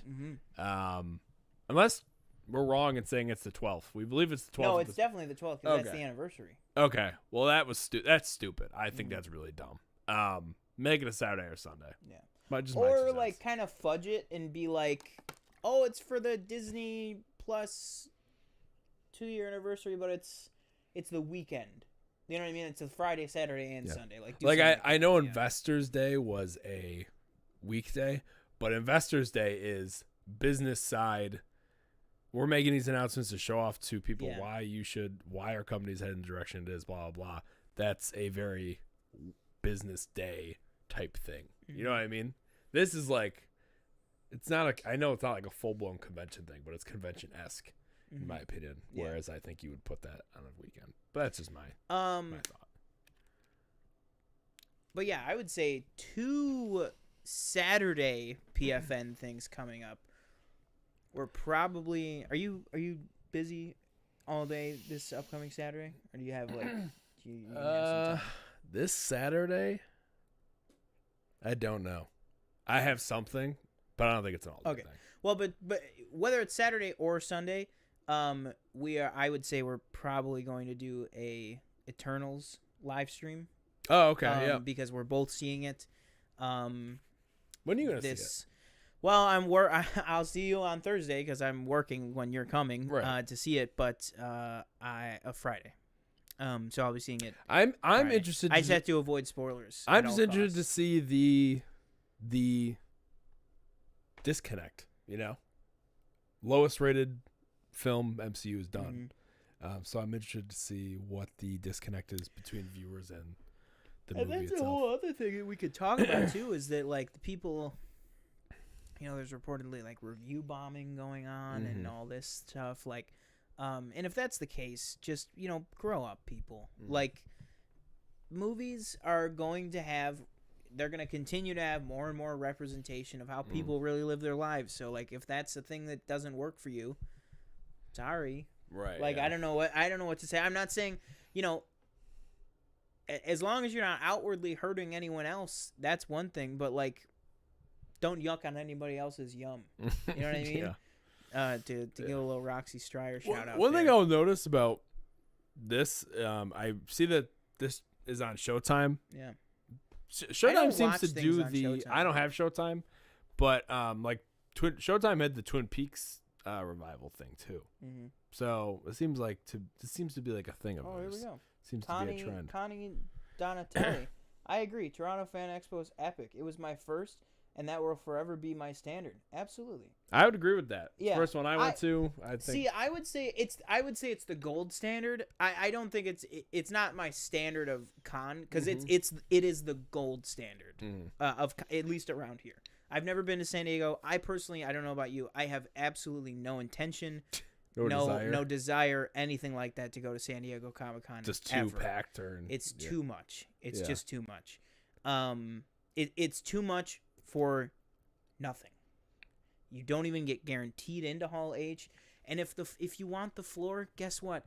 The floor is much more walkable and pretty much the same at Toronto Fan Expo. The only one that I would go to would be New York. Yeah, because New York it's a healthy mix of the two basically.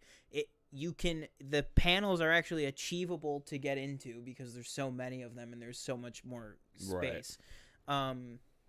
And the floor is is huge. It's massive at New York. Interesting. So I'd really like to go to that. And also a lot of big celebrities go to New York Comic Con. So yeah, I mean, whereas Toronto Fan Expo, you could meet every Doctor Who under the sun. There was still decent size. There was still. Oh no, there was no slouches. No, that's what I mean. Fan Expo. I just mean okay. you could meet any. You'd have to wait a couple years to collect them all to pull an Ash Ketchum, but you could meet any Doctor Who that you want, except for Christopher Eccleston. You could meet. Did he say he would never go to a thing like he just that? doesn't. He just doesn't really do like conventions. He's starting to warm up to stuff. There's a lot of rumors going around that he. Oh, you know what? By the way, too, if anybody's been following like our kind of talk about Doctor Who on this, the new season, Doctor Who Flux, aka Doctor Who season 13, it started. Flux. They're trying this new. It's Jodie's last season. It's a Right. shorter season. Okay. They're trying to do. They're doing like it's almost like a mini series. So they named the season.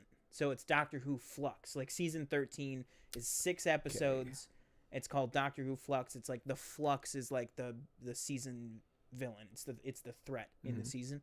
Oh, okay. Yeah, so like it's like the season just kind of has its subtitle. But I only didn't get around to watching it just purely on time. I know I've talked about it before, and it's nothing against Jodie. I think Jodie's a great doctor. It's just Chris Chibnall's writing is terrible in my opinion. That's not just my opinion. That's the BBC's opinion as well. Unfortunately, I mean is he getting canned? Yeah, remember we talked about it a couple of months ago that they're bringing back Russell T Davies from the Tennant years. Oh, okay. The guy that ran Tennant's run. Well, really, the guy that brought it back with Christopher Eccleston and then stayed up through the beginning of Matt Smith, and then handed things over to Stephen Moffat. He's coming back. And there was a report on it today too that it's they're partnering up with his production company. It's a whole thing. Like he is going to be the showrunner. Back? No. Oh well, I will say this. So, they're like it's a full thing. He's going to be the showrunner, yes, but his production house, Bad Wolf Productions, which you watched the Tennant years, right? I did. So like Bad Wolf with Rose and stuff like that, like the bad, all that stuff. So Russell T Davies' company is called Bad Wolf Productions. They're taking over production of the show with BBC. But so they're like giving him big full reins to right the ship and make Doctor Who great again, basically. So he's on for the next 5 seasons, including the 60th anniversary special. So basically wrapping back around to Christopher Eccleston, he's been more receptive and acknowledging of Doctor Who and the fan base and any option. Of I didn't know he back. had that relationship with that property. Yeah, it was tumultuous to say the best. But that being said, he is kind of turning a new leaf. So I think if anybody could get Christopher Eccleston back in a live-action Doctor Who role, because he did return for a Big Finish audio production this year, which was the first time he had returned in any capacity to the role in 16 years. But the best chance to get a Christopher Eccleston back in live-action, I think Russell T Davies could do it. I think that 60th special is going to be a banger, as the kids say. But what I was saying, tune in next week. I promise I will have watched the first 2 episodes of Doctor Who Flux, and I'll give my thoughts on there. But yeah, real quick, I'll just read some chat comments. Yeah, absolutely. Geekocidal said, "I loved the first episode, Doctor Who: The Flux. I was surprised how much I did. Oh, the really? baddie is deadly. Apparently, You said the baddie is deadly. the baddie like is the bad deadly. person. Oh, okay. So I have a question for you. Who said that? Sorry. Geek style tendencies. Oh, geek style tendencies. I have a question for you. How is Dan? How is the new companion? Gotta have a good companion. Yeah, well, so Yaz, who was her companion from the beginning, there was originally Yaz, Graham, and Ryan, 3 of them. Graham and Ryan left, but Yaz is still on this season, but they brought in a new guy, Dan, and he's supposed to be really good. But as somebody who watched it firsthand, let me know what you thought about the new companion, because I hope they can have a really good dynamic going. Because Connie said, I'm really happy to have Davies back, but I don't get why so many people dislike Sinball's writing. Right? That's his name? Chibnall. Yeah. I enjoyed it, but I may be biased as a woman who was thrilled to have a female doctor. Finally, Michelle said Jodie would have benefited from someone like Davies or even Moffat. And Geek Style said it's not like Christopher is doing much. I think that's fair. That's true. That's true. Just real quick on the whole kind of sidekick discussion, I'll always be a sucker for Rory and Amy. This is my opinion. Yeah. That's like the ones I really Matt Smith is the one like I kind of remember the most, I guess. Yeah. And the only reason I ever watched think it's the such show, a shame that you have not seen a single Capaldi. Like, yeah, I only watched it really because my dad watched it. Do you think you're gonna go back? No, we discussed that at one point. We discussed a long time, like definitely 2020. Obviously, like we're like, oh, we should go. Like I was in for like going through every single Doctor Who ever, like literally like 1950 or 60 or whatever. 1963. Yeah. 1963. But obviously that just never happened. Well, I think you should. Set a better bar for yourself. And I used to be into like I would search the internet for the Patrick Troughton ones or the John Pertwee ones or because I know the whole thing is like the whole archive got like set on fire or something and it burnt there's up. a ton of them. Yeah, especially the first three. Right. Yeah. So they're not that readily available. A really good one from William Hartnell's time, the first Doctor was what is it? The Might of the Aztecs or something? But it's like where they go back to the Aztec civilization. It's really good. That one's really good. He's got a lot of good. They had a lot of like good arcs right at the beginning, like from the beginning. I mean, that's why it was such a huge, phenomenal hit. Like because it was just like, oh my god, this is so good. Like right from this. I mean, this is 3 years before Star Trek would come out, 14 years before Luke Skywalker's name would be in anyone's brain. Be uttered, yeah. Anyone's brain except for George Lucas. But like it was doing some really high concept stuff. Obviously there was Flash Gordon and stuff like that, but this was kind of a different, more like cerebral. That's why I more compare to Star Trek, because it's like it was really the first kind of more cerebral time and space dealing with different like stuff like that. But yeah, it's really good stuff. But set a lower bar for yourself. Just start with Capaldi's first. Just start with Hellbent or Heaven Sent and Hellbent. Are they on anything? Yeah, they're all on HBO Max. Oh, okay. Yeah. Gotcha. Currently though, it does not air week to week on HBO Max. So that is why I haven't watched it too, is because I got to re-sign up for AMC Plus, like the AMC network. AMC Plus is the only place that you can get the episodes week to week in the States. But all the other seasons are on HBO Max. But Hellbent or Heaven Sent and Hellbent is probably my favorite two-parter.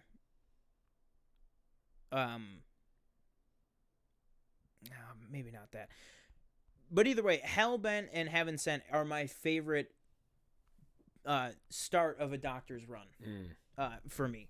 And I still go back and forth. I still go back and forth with Tennant and Capaldi as who my favorite is.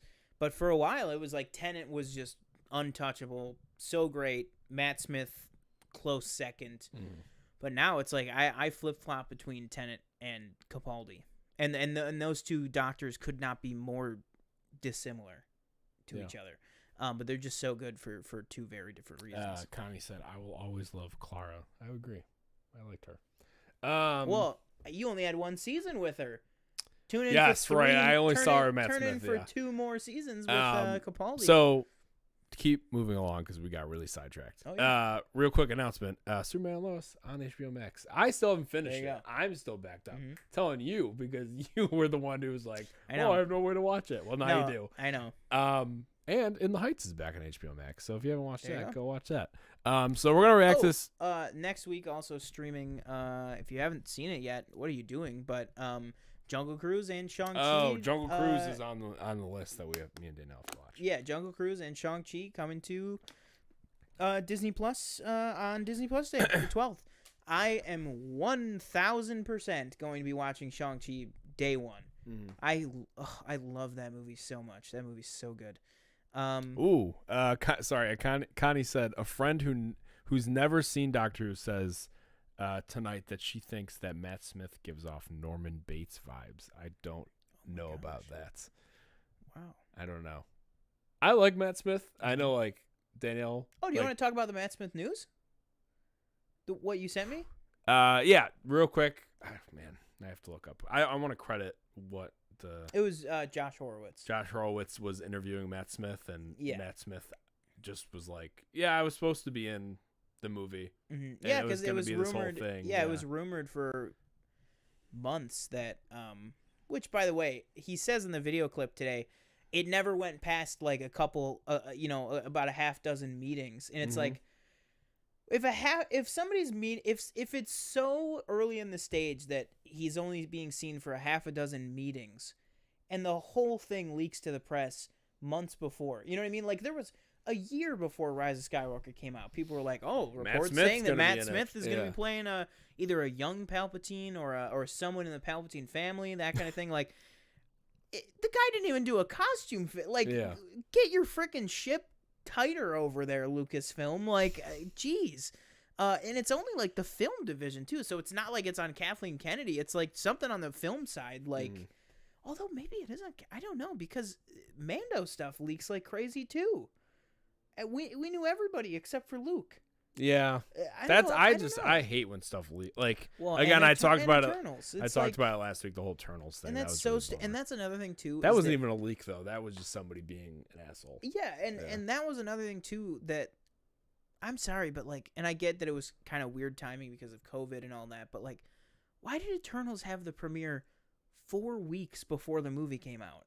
Yeah, I didn't get that. And it's Usually, like, isn't it? Because if one person violates their NDA, like what happened, you're screwed. Yeah. Like, and that's exactly what happened. Yeah. They leaked the whole ending of the movie, and then what happens in the I don't know about the ending. Well, I don't know about that, but I know it's out there. Oh, okay. Yeah, very much the whole somebody leaked like the whole plot, basically. Great. Of course. So that's fantastic. All right, so let's react to this trailer real quick, and then what time is it? And then we'll run 9:30. Yeah, we'll try to run through Morbius real quick, and then we'll. We can skip Morbius. Okay, Morbius. We'll go right into our Star Wars characters. Cool. And that'll be kind of a free-flowing, quick conversation. Okay. All right, so this is Hey, listen. Sorry, real quick. Shout out to everybody that's been watching. We've stayed 8 to 9 to 10 viewers the entire time, which is the most congruent we've had now. Yeah, I think up to this point. So shout out to all of you guys. If you're not subscribed, please subscribe. Check out all the other content we have on the channel. And as Sean said, Saturday or Sunday we'll probably be doing a live Eternal spoiler talk. So please join us for that. Boom. Hit that bell, by the way. We don't say that enough. Oh yeah, hit the notification bell. Yeah, that'll let you know whenever we post a short, which we haven't done that often, but we're gonna get back on that track. Whenever we post a short, whenever we go live, all that stuff, so that because sometimes YouTube can be a little pesky with it pushes stuff down in your subscription box and stuff like that. So don't let the machines take over. We don't want a T2 situation over here. Hit that subscribe button and hit that notification bell. Stay up to date. You guys wanted this. We have no idea what is happening. All I know is he's a serial killer. All I know is he's a serial killer. He became a lumberjack in the finale, and people were upset by that. So let's go ahead and it's kind of like Thanos settling down at his farm. Yeah, even Thanos had a retirement plan. All right, here we go. That just tells you how predictable this show. I'm just kidding. Yeah. All that stuff about quality. Never mind. That was interesting. That I will tell you what, that made me intrigued. But it did intrigue me. I'm not gonna get Showtime for that. No. I will tell you right now. The only time me and Danielle got Showtime was Ray Donovan. When we went all the way through, we watched Twin Peaks, and then we were like, we gotta watch the whole thing. So we got the free trial. We binged it in like 2 days. By the way, what is this might be a stupid question. Is Succession HBO? Right? Succession is I think it's HBO Max. HBO, I believe. Have you ever watched Succession? No, I've heard it's good. It's another thing I need to like. What it's is the just other on the show? list. Ray Donovan. It No, all comes back not to Ray Donovan. Although shout out to Leif Schreiber.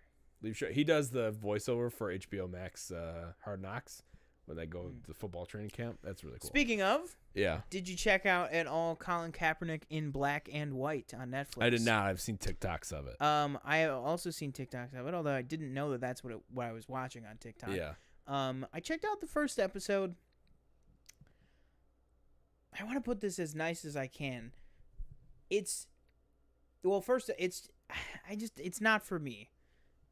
Second, Daniel said R.I.P. our soundbar. That's true. They did get the sound of you tripping, but they didn't see you tripping. Oh god. Yeah. I almost really ate shit. I almost really ate shit there when I was walking back. Is your charger? I think your charger. Yeah, okay. it's fully. Gotta love that MagSafe. You know. That's funny. If you watched the show, you knew he had a son. Oh, okay. Oh, okay. But did he know that he had? I But don't know. it looked like he maybe Yeah, didn't know. yeah. Or he's just surprised to see him. True. He's like, oh, what the fuck are you doing here? Let's just say it live. Yeah, that's what happens when you're live, you know. What's it called? You're saying the Colin Kaepernick thing? I think that was Ava DuVernay involved in that as well? I don't know. It just, and I know obviously it's a very serious subject. It feels very heavy-handed. Very heavy-handed. Is the first episode comparing the draft to the slave trade. I saw that TikTok, and I saw a lot of the comments were like, this might be the worst. Now, granted, I'm not in the NFL. Yeah. I don't know, you know. And I know it's again, the draft is very like, okay, jump this high. How fast do you run? How quick can you? They have the wonder lick. How smart are you? You know, they have all this stuff. Like, don't get me wrong.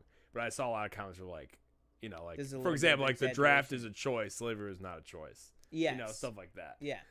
And like that is all of what you just said is stuff that, you know, really kind of got to me about it. But I stuck it out for the first episode, and there's a lot of stuff like that I'm like, is that really like what you want to do with this or whatever? But then also it's just kind of okay. Like I don't want to, it's 6 episodes, or I think it's either 6 or 8 episodes, and I don't know, like I'm good. You know what I mean? I'm good. I thought maybe I would watch it and I would become really interested in what was going on and all this stuff, because obviously, you know, I remember what happened in real life. But like I don't know, it didn't grab me, and if anything, I was just like, this is too heavy-handed. It's really over the top a little bit. I'm good. Yeah, so I don't think I'll be finishing it. But I mean, check it out if that's the kind of thing that you're into. See, Carol Baskin is suing Netflix over Tiger Season 2. I just said Tiger Season 2. How are you suing them if you allowed them to film you? I don't understand that. Surely you signed something. I think what it is that, like we talked about on the show last week, I'm not gonna lie. All the people who didn't say yes the first time. Yeah. So I think she's suing them because she didn't get anything. She didn't get any scratch for this one. As much as I'm complaining, I'll be honest. A few weeks from now, I might come in and say, "Here's my review of Tiger King season 2." Not gonna lie, as much as I've shat on it, I might watch it. I just check it out. Well, because it's the curiosity factor. Yeah, you know. Who knows? Maybe we can get that Nick Cage movie rolling again. I hope not. True. But so we react to that. Let's talk about the main topic. Some Star Wars. Star Wars 5 favorite. Now, our 5 favorite characters. If you need any inspiration, I already have some inspiration. Okay. I have my 5 already. Oh, you have your 5 already? My 5, yeah. All right. I don't at all, but I mean, I have a great idea. 4 through 1, I don't, but 5 I got after looking around. Oh, okay. Yeah. Well, hit me with your 5. We'll just 5? go one apiece, and then we'll wrap the show. I'm gonna go 5. Wicket. Get the fuck out of my house. No, I'm just kidding. Oh, did you see, by the way? I saw. Oh, you fixed it. Yeah, I did fix it. Okay, so for those who don't know what he's talking about, so this is a 10-inch supersized Funko Pop.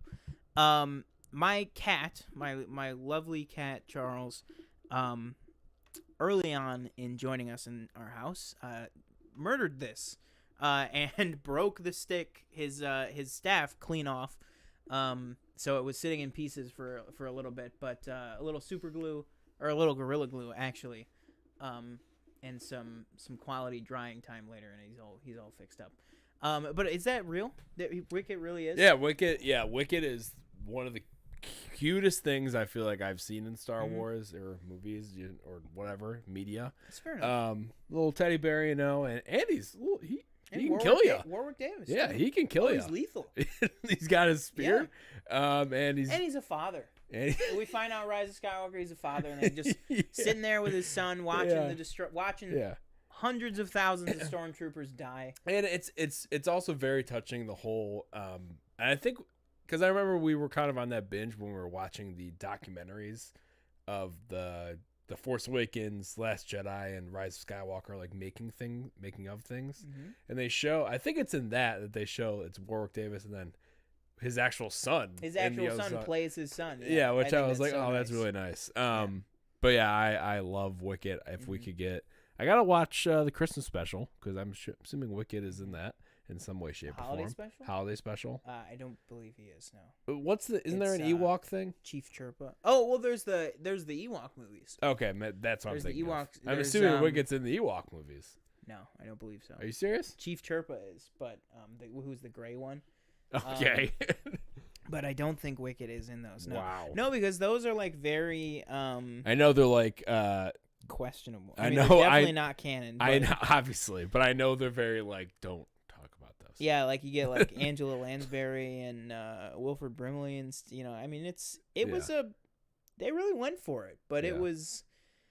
I don't know. I would say if you're gonna watch one of them, watch Caravan of Courage. That's probably the better one. Okay. But they're both not that great. But they're on Disney Plus. I mean, they're in that little vintage Star Wars, which I love that that's in there. Like that they were just like, here's all the shit that like we made it like that everybody was on cocaine in the 80s and made. Like we're gonna put it on Disney Plus for you. So that's my number 5. Okay, I'm gonna go with my number 5. Man, I'm gonna say. I think my number 5 favorite Star Wars character. Man, we're only doing 5. That's so tough. I would say I think my number 5 Star Wars character is probably. I'll say it's Ben Solo. / Kylo Ren. I think he's the best part of the sequel trilogy. Adam Driver is exceptional in the role. And I think it's terrible what the script did to him after he was redeemed. Literally, it's just, what do we do with this guy after he's redeemed? Oh, he has 0 dialogue for the last 50 minutes. He has a kiss. Film. Literally, he literally said his only after he turns away from Han and throws his lightsaber into the water. His only other line is. When he hits the chain. That is his only other line. He does not speak for the rest of the entire film. Yeah. And I'm like, that is the laziest thing ever. But that being said, he doesn't speak for the whole rest of the film, and I still love Ben Solo in Rise of Skywalker. To me, Ben Solo is one of the best parts of that. And I keep saying Ben Solo. I'm including Kylo Ren in this. It's both. It's the guy. Just Ben as a character, I think, is really, really good. And I really like Rey too. I like Rey as a character, but to me, I just think the best character in the sequels was Ben. I think he had the most interesting arc. And when I rewatch the sequels, I rewatch it for his story because I think his story, even though it also didn't escape being a little muddled at the end, I think he has the best solid beginning, middle, and end. Even though it's not a great beginning, middle, and end, he has the most solid one in the sequel trilogy, and so I'll say Ben Solo is my 5. My number 4. And why is it Omega? It's not Omega. Omega's not even. Grogu? No, I don't know. I was thinking that, but I was like, I don't know. I'm still kind of going through my head. I have one, but I think I want to put them higher. Yeah. Big fortune. No. I had somebody in my head and I don't remember who it was. Oh man, there's so many Star Wars characters. There really are. We could literally do, and we probably will at one point. We're just doing like general, so these aren't binding at all. Oh. No. We could do top 5 Star Wars characters of the movies, of the spin-offs, of animation, of live-action TV shows, of just the Skywalker saga. Yeah. Like we can, like we're just kind of going real broad with it right now. Hit me with it. I think I think I will go Baby Yoda. Really, Grogu. Yeah. Seriously. Baby Yoda, You're really cute. Going on the cuteness factor. I will never call him Grogu. I think I've said this before. You just did. I just know. Okay. But I know him as Baby Yoda. Got him. I'm just stuck on that. Even though they never intended, I think, for him to be called that. That was just kind of something everybody ran with because at the time, obviously, he didn't have a name. Mm-hmm. But I'm excited to see Do you where think Jon Favreau regrets that at this point? Because he's very famously hates does when he? people call it. Yeah, Dave's like, he's like, oh, it's Yoda and he's a baby. Like, you know what I mean? Like, but like Jon Favreau's like, his name is Grogu. Please use his name, which is Grogu. Like, it's like I can picture like a Comic-Con, like people are walking up and Jon Favreau's at, like if he's at like a panel or something, and he goes, "So when Baby Yoda," and you just pan like he hits a button and the trapdoor falls. Yeah. Next, Like the evilness of like the Graham Norton show when the seat goes the red backward, chair, or like something on Ellen where Ellen like press the button, shit happens. But I'm just top 10 villains of real life. Ellen made the list. I'm just really excited to see where that character goes. Whether Would it be you be in disappointed if that was it? If I where would we be a saw little him last and that was disappointed. it. I would be, because I want to see him grow up and kind of see. Again, I don't know if they do the whole. I don't know if you have Mark Hamill back and then do his whole CGI thing again, and because in the what's it called?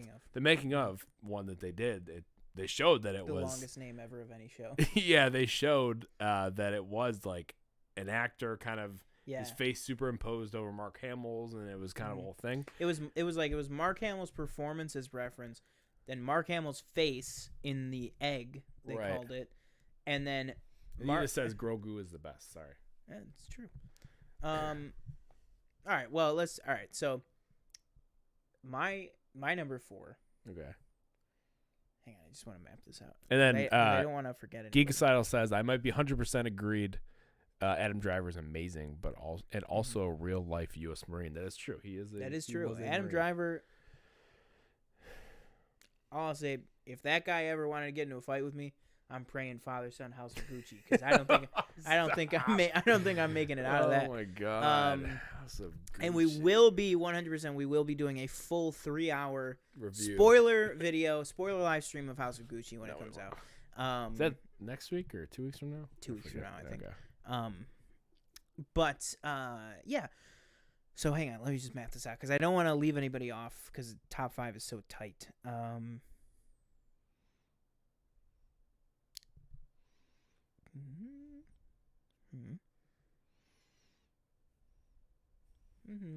I think I have my 3, 2, 1 already too. Okay. So.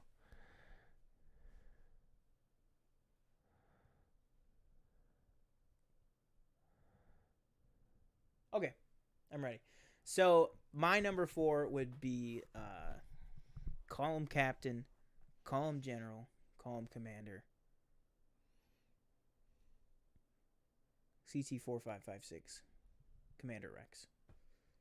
Gotcha. Rex, to me, is just, he's fantastic. I mean, he's one of the best. And I'll already say right now, we're doing top 5. My number 6, 1,000% would be Ahsoka Tano. She's not in my top 5, but 1,000% would be Ahsoka Tano. But that being said, Rex to me is he's a Star Wars character I grew up with, since 2008. And I'm so happy that I still can watch Star Wars being made now with him in it. Mm-hmm. I really hope, whether it's Ahsoka or whatever it is, I really hope that Tamora Morrison gets the chance to play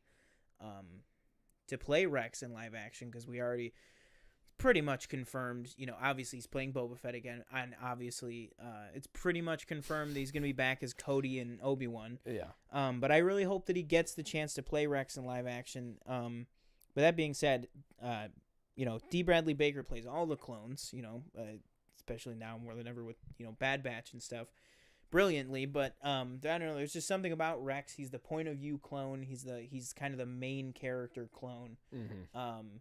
He's just great. He's written well. He has a great arc of kind of going from orders are orders to, we need to think for ourselves, otherwise we're going to be in a situation that we can't get out of, all this stuff, and just kind of doing the best that he can for the people that he can. Mm-hmm. I think he's one of the most like Star Warsy, hopeful characters too that there is in a lot of mediums. Michelle said top 5 Star Wars characters: 5 Rey, 4 Mando, 3 Luke, 2 Kylo Ren / Ben, and 1 is Ahsoka Tano animated. Danielle says Adam Driver is overrated. She said, I'd rather saw off my hand than watch Marriage Story again. I know some people have different. I wake up every. My top, the one that I was gonna have before I had Grogu that I remembered was, honestly, I'm a big Grievous fan. I like Grievous. I like his mannerisms, his cough, his whole thing, his whole kind of shtick that he's got. And then I just like the way I like that that is one of the best scenes in that movie to me. Mm-hmm. Is the Obi-Wan Grievous fight, quip after quip, kind of, fighting each other, him like spinning the lightsabers around, the whole thing. Like, oh my God, I love that scene. Or that just fight in general. But he's not my 3. So yeah, no, he's not. I don't think I could put him at 3. I would probably have Ahsoka at 3. I really like that character. I mean, like, my favorite, probably just my favorite scene in all of Rebels. One is the whole kind of Kanan, the Kanan scene. Oh yeah. But the fight is probably hands down like Twilight of the Apprentice. Yeah, like if you don't watch Star Wars Rebels, if you have the Disney Plus subscription, just hop right into Rebels, end of season 2, just watch Twilight of the Apprentice Part 1 and Part 2, and if you are a Star Wars fan of any kind, you will immediately want to watch the entire show. I'm hoping we get because Ahsoka takes place when? 5 years after Return of the Jedi. So I would love a flashback long live action of that. Ooh, yeah. That would even be if so it's cool. even if it's just like a vision or something, and it's like a 5-second clip, just having one shot of that, of him coming down on her too and stuff, just like that jump before the door closes. Yeah, or like the eye, like just the Vader half, a helmet yeah. half, and then the Oh, eye half. man. Oh my. Whew. And but the like, way also the sound design in that episode, when you have James Earl Jones and Matt Lantern's voice as Darth Vader and Anakin mixed together in that moment when the mask cracks. Oh man, so good. Such a great character and such a great. A lot of Marriage Story talk in the chat. There we go.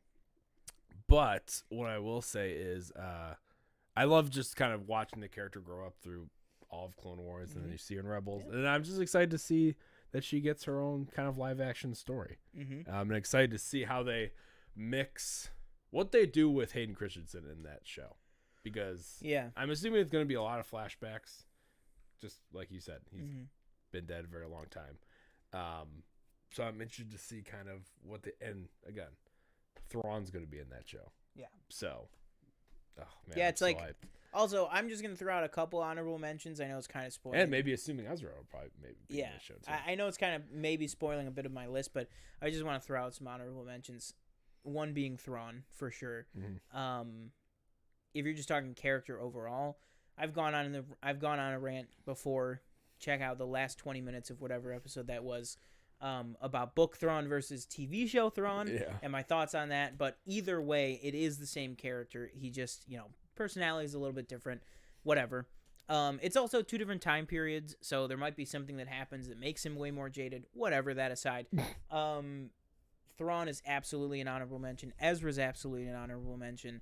And he was going to make the list, but then I remembered someone far more actually important.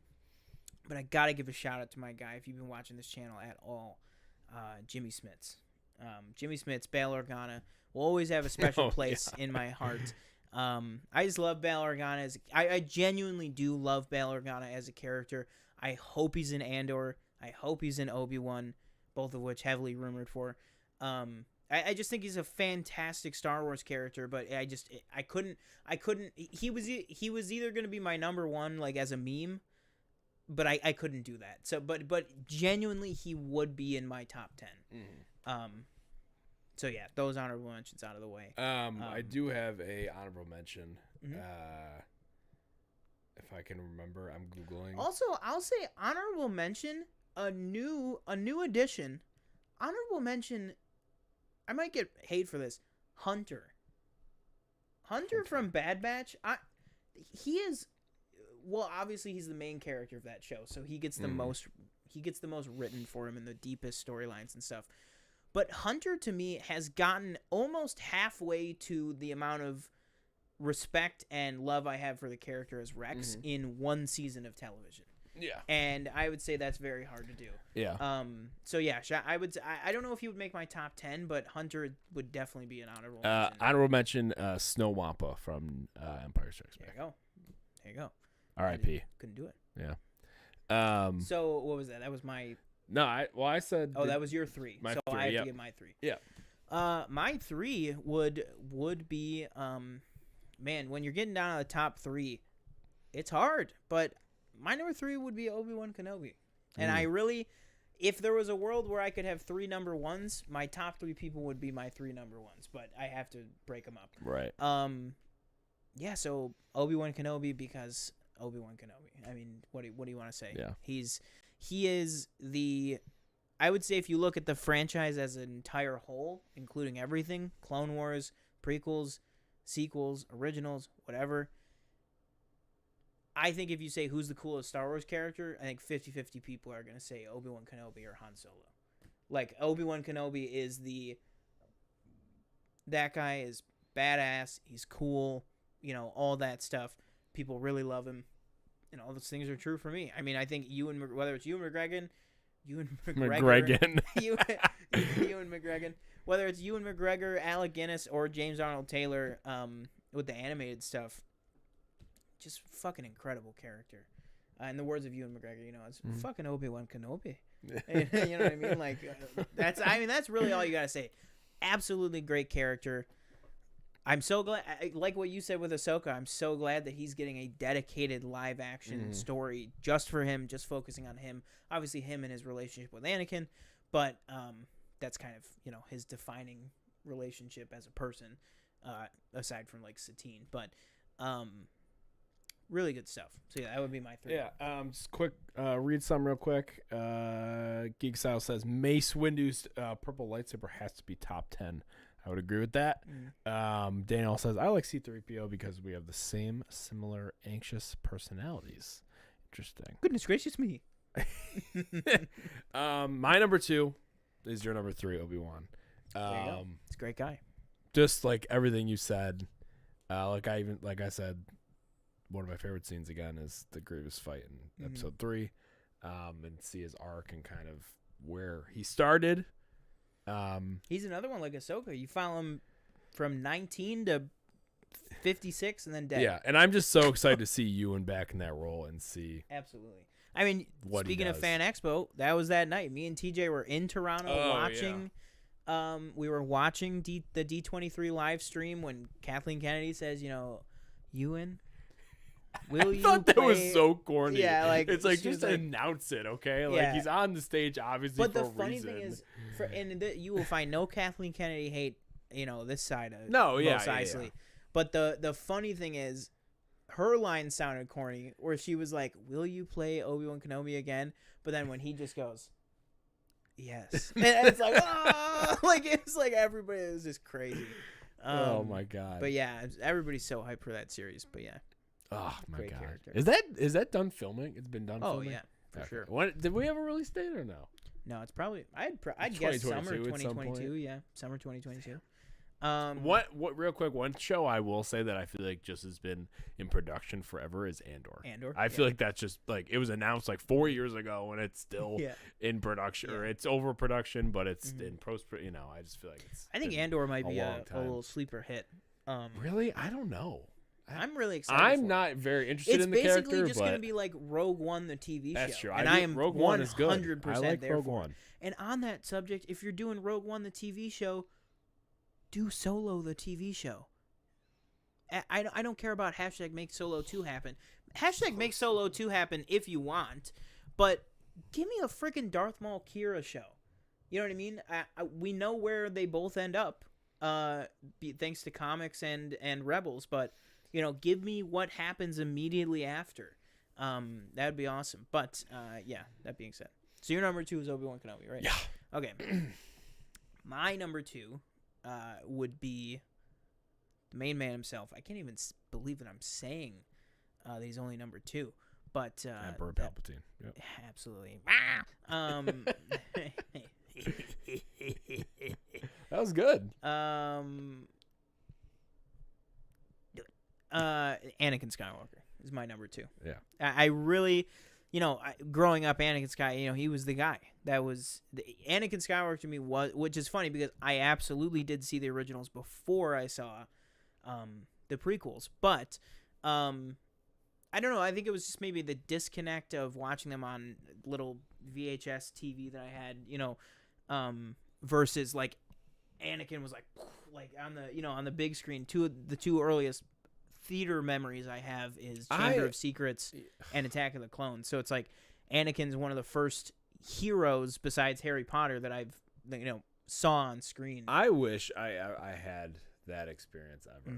Like I've never seen the prequels on a big screen. I've never seen the original trilogy. Yeah, like I saw Attack of the Clones on the big screen when I was 4. Yeah, like that was so. I never had that. Yeah, like that was That so sucks. awesome. Now that I'm thinking about it, that's awful. And then Revenge of the Sith when I was even older. Yeah. Oh my god. Please re-release. That movie Thank slapped in the theaters. Oh my god. Gosh. Damn. Yeah. So Anakin Sky. I mean, and then okay, that's the Hayden talk done.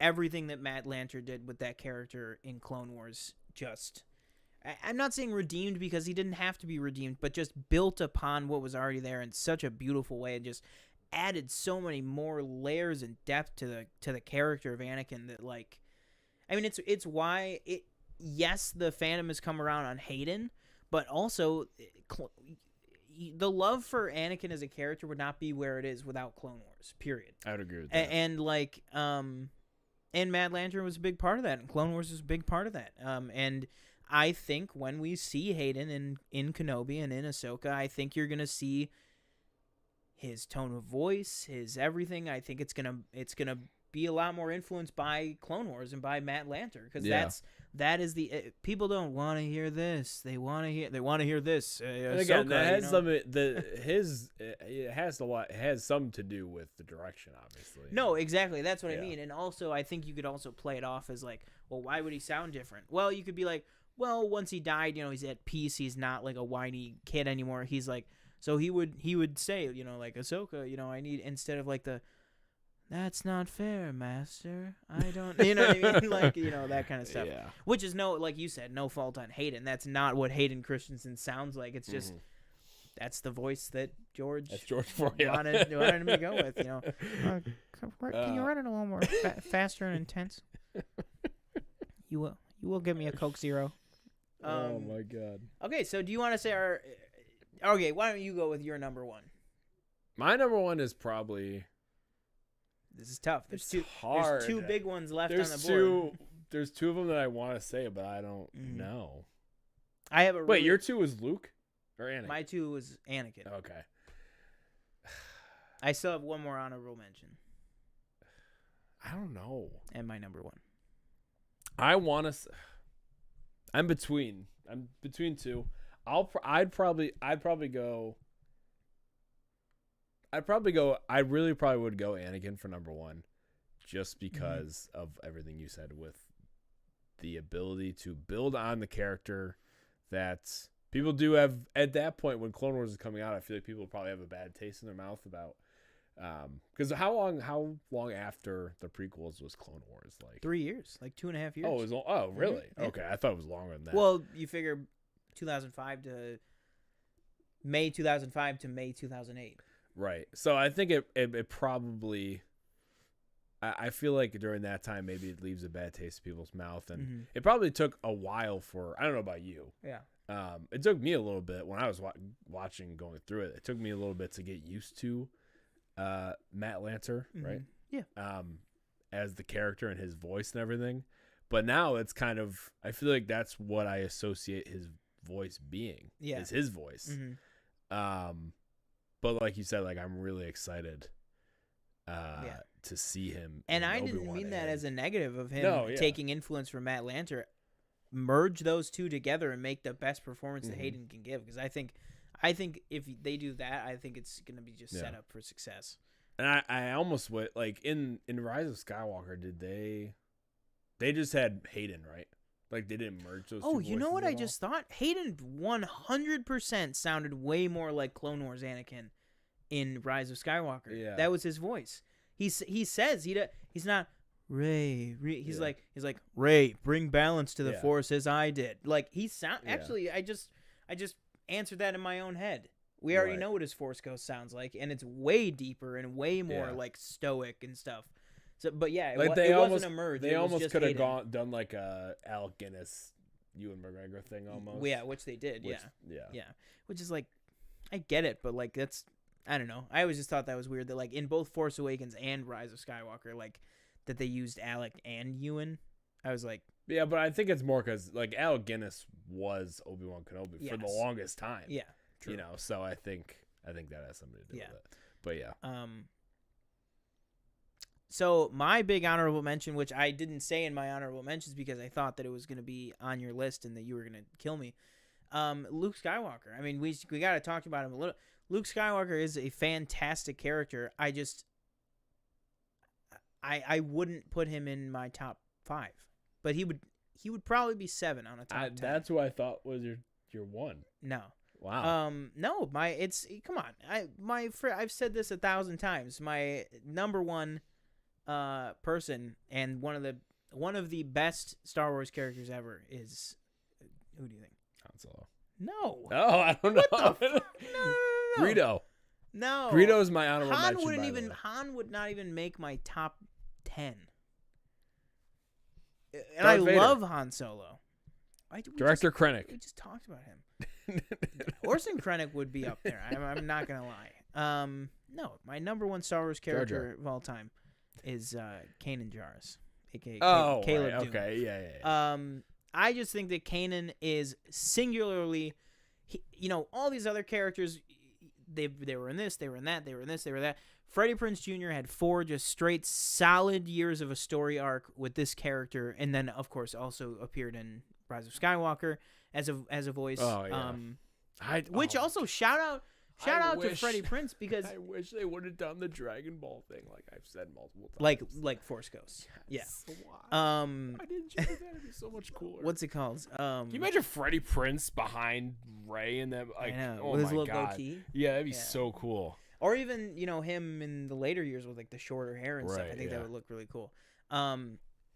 Yeah, shout out Kanan too.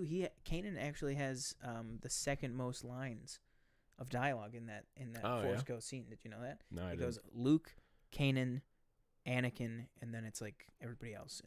Obi-Wan, Ahsoka, Ki-Adi. Well, who was not? Wasn't there somebody that was not in that we were like, what the fuck? Or am I missing? Am I not? Well, like Leia wasn't in it.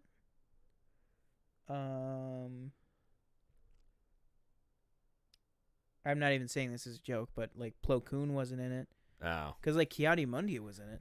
I could have sworn there was like Ki-Adi-Mundi was in it. Ayla Secura was in it. I could be wrong. Mace was in it. Luke, of course, was in it. Ahsoka. There's a lot of people. But they definitely left a lot of people out. Oh, Like, yeah, there was yeah. definitely a lot of people out. Well, maybe like Ezra, just because nobody knows where he's at right now. Yeah, I wouldn't. Yeah, I wasn't even thinking about Ezra, but Oh, Qui-Gon was in it, of course. Ray. But yeah, my number one is definitely Kanan. I fucking love that character. I love what ends up happening. Just one of the most emotionally impactful Star Wars moments across the like I think to myself that thing happened in the same world that thing happened, and then like 6 years later, the Mandalorian happened, and I'm like, how do people just move on from that? I was like, that was one of the most emotional things I've ever seen. It's just like, nope. Then life just keeps on keeping on. Yeah. But yeah, just an absolutely great character, great performance, great writing. Yeah, I mean, Kanan Jarrus, hands down, he's my favorite Jedi. Like I said, I kind of would go back and forth with my number one character of all time being him or Anakin, but in terms of Jedi, Kanan is 100% my favorite Jedi. And then I guess I'll say close out on honorable mention Qui-Gon. Probably throw him in as an honorable mention, and I mean I could throw every character in as an honorable mention. Probably Mace too would be an honorable mention. Bo-Katan. Gar Saxon, shout out Gar Saxon. Grief Karga. Give me Incinerator Stormtrooper. Shout out. Let's see here. Shout out Crosshair. Yeah, shout out Crosshair. Fuck Crosshair. Okay, well.